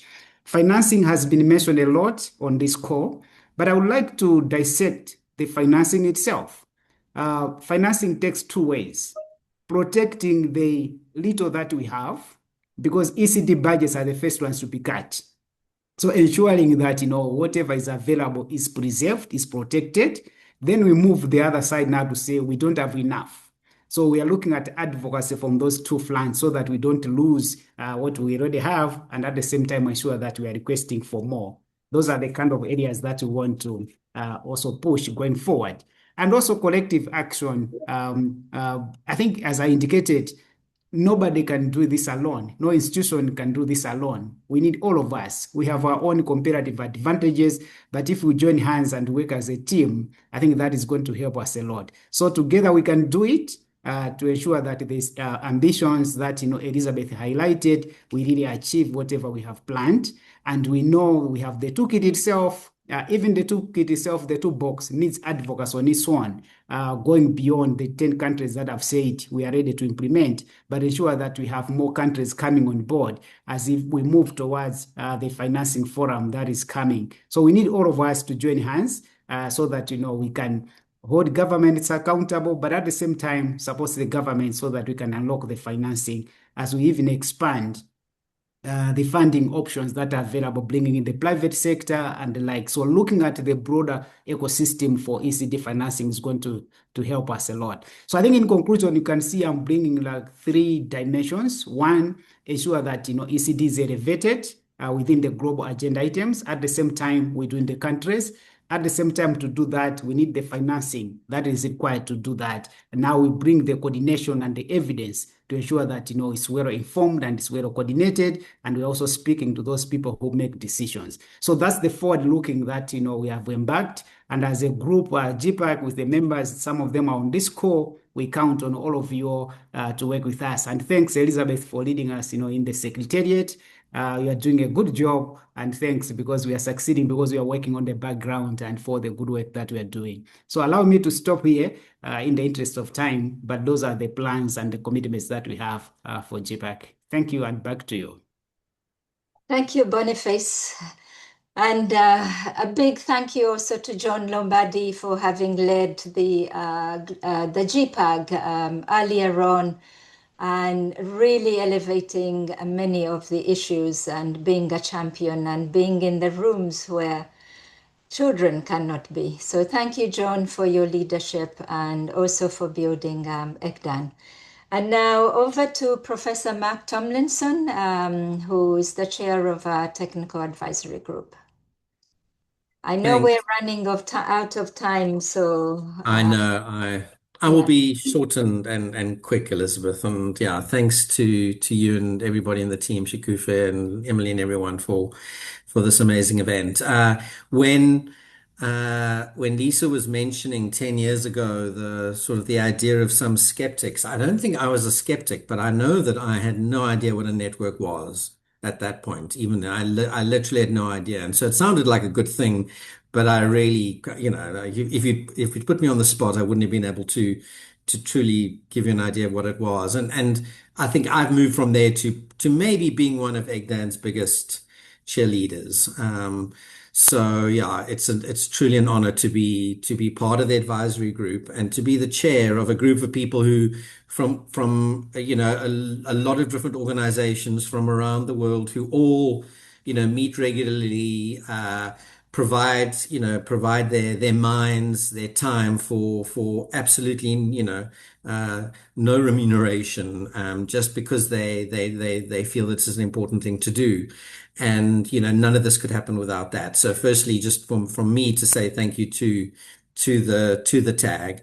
And for those of you very briefly that don't know, essentially our role is to provide input to the Executive Leadership Council to the kinds of areas that we think they should be focusing on, to try and have a forward-looking vision of things that we think might be kind of important in the future.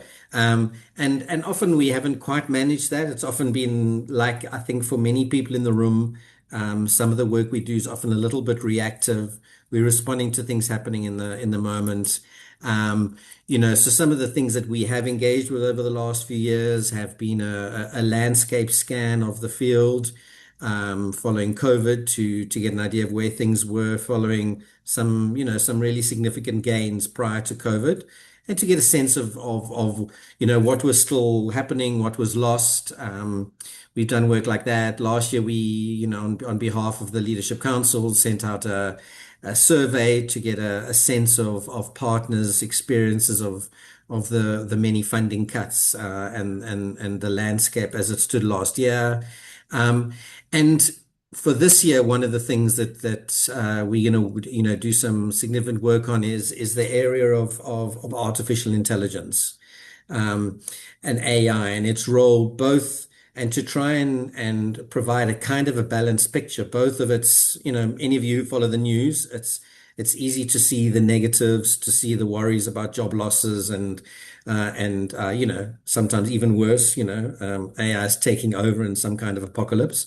But equally, we know that there can be potentially huge benefits to be gained by the network members of the network, to use artificial intelligence. And what should we be wary of? What should we try and preempt? And obviously, this is a very fast-moving field, and not many of us on the technical advisory group are technical experts. Certainly not writing the code at the moment. But to try and provide some thought leadership around this issue. And so, yeah, I think I'll stop there, Elizabeth, just to say fantastic, well done on 10 years, you and the team under sometimes very difficult conditions. And yeah, it's a really, and trust me, I don't say these words lightly. It really is an honor and a privilege to be part of ECDAN and to assist any way I can.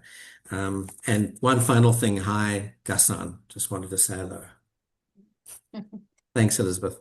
Thank you, Mark. And before I turn it to Emily, and I know we're running out of time, I wanted to see if Joyce is still there, because the whole point of a network is to hear voices. And I know she was having some technical issues. Joyce, are you there? You can say hi and maybe in 2 minutes tell us what you're doing. Thank you very much. I hope you can hear me. Yes, we can now. Yeah. Okay. I'm really, really sorry. I had to struggle to actually get the connectivity that I wanted. So my name is Joyce Lanyo, and I am the country director for International Child Development Program Ghana, and a part of a consulting network that started in Norway.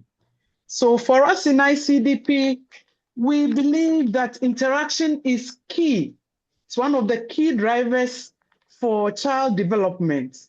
And so we begin with the concept of seeing the child the way the child should be seen. That is the seeing the child or the conceptions that you have about the child. And this conception will lead to the way you work with the child. This program is evidence-based and has all the research on neuroscience supporting it. Vygotsky, Rogoff, and other developmental psychologists have supported it. It's a very simple strategy, community-based, where we look at how you interact with the child. Now, because interaction is key, we say you need to look at the child as an entity or an individual that you need to release a certain form of care. So we use the empathy as our strategy. The child as being considered is either in your zone of empathy or outside your zone. So when the child is in your zone, you look at the child, you include the child first of all, and you see the child as a person, you release empathy, you are emotionally available, and then this care comes in. For the other strategy where the child is out of your zone of empathy, you see the child as an object, the empathic identification is blocked, there is no emotional release, the child is rejected, and at the end of the day, it becomes the abuse that comes in.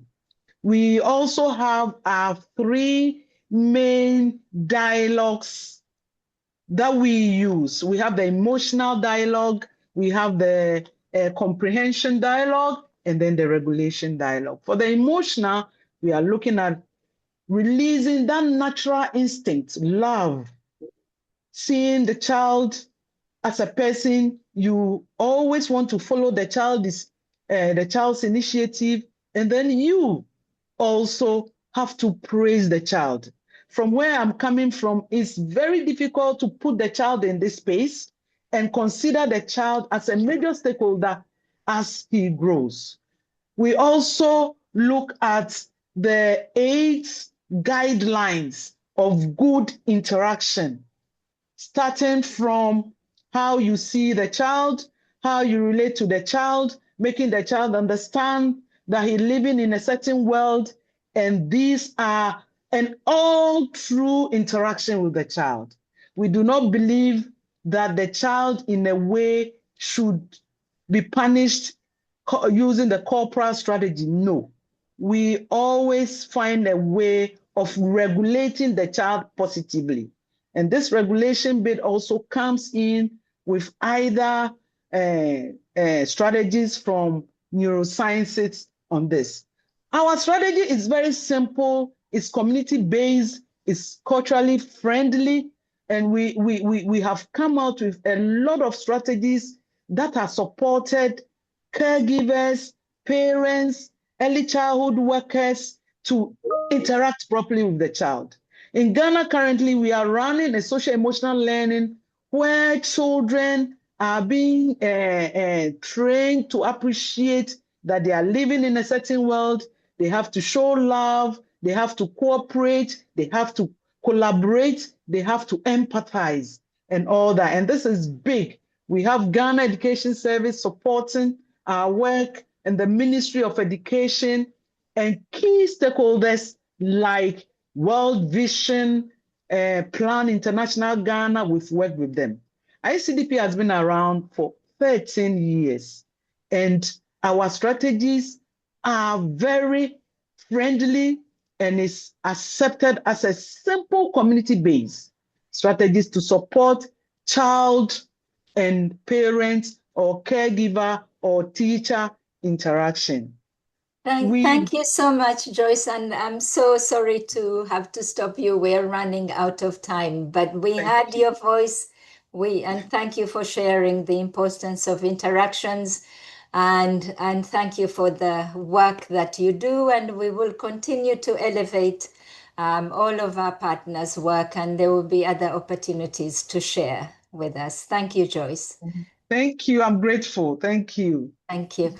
And now I pass it to you, Emily. I know we're completely out of time, but I'm sorry to keep African time. So back to you, Emily. Yeah, thank you all so much. And this has been a really full 2 hours, and we had a whole other section of the, many sections of the agenda, but we'll have to plan another forum like this. Before that we close, I just want to let you all know that we have a bunch of links to reports about the network, reports about the survey that we will share with you in a follow-up email. We want to have you also share with us more data about your organization so we can update our records. So you'll have that link to that new annual report that we have. We really have some other ideas for further engagement. We want to know how you want to deepen your engagement in the network. My colleague Carol is so excited to collaborate more on blogs and communications pieces and uplift your voices. So please be on the lookout for that and do respond accordingly. We would really love to continue to interact more. We are looking for more ways of two-way interaction. I really hope for breakout groups today, and we didn't manage, but we're going to try again. So we'll keep iterating, keep learning, and keep finding better ways to engage with you as network partners. So with that, I've put the poll it's open. I see people are responding, so continue to do so, and I'll turn it over back to our ELC co-chair, Mr. Beren Shakrun. Thank you so much. Thank you, Emily. What an amazing event and discussion presentations. Also, I was looking at the chat, the recommendations coming from colleagues, and what I can see, what really transcend all the input that I have seen is this commitment for engagement and participation, for further collaboration and for taking actions. And I think we have celebrated 10 years. We will not stop celebrating this year. We will be celebrating again in September in Washington with the ELC meeting, but also at UNGA. And we will continue celebrating because it's not about celebrating for the sake of celebrating for action and for taking directions as we have been discussing today. So thanks to all colleagues for their contributions.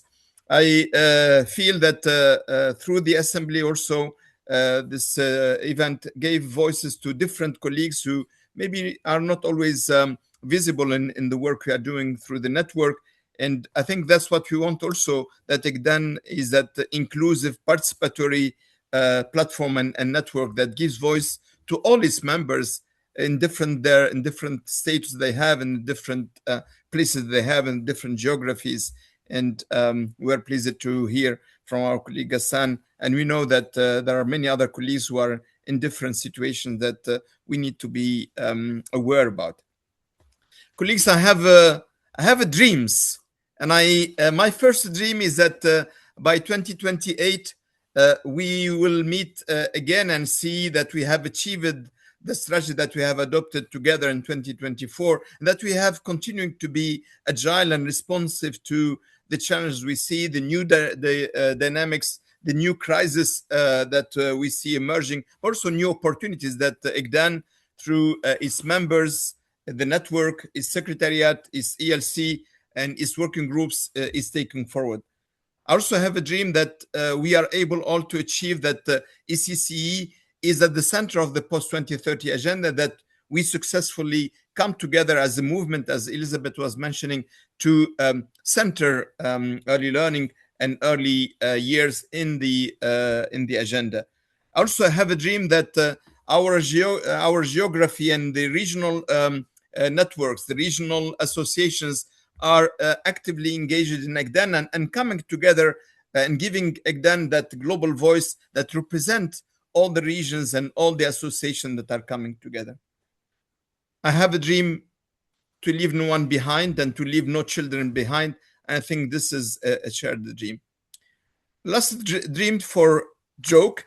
I have a dream that we will end up with agreeing on an acronym that is from ECCE to ECD to ECE, and that we are all together. It's not a joke in the sense that it's about cross disciplines, cross sectors, and the way we see a whole of child action. I thank you very much. I thank the Secretariat for giving us this opportunity, Elizabeth, Emily, Shikufi, and all the colleagues who in the Secretariat who have been supporting it.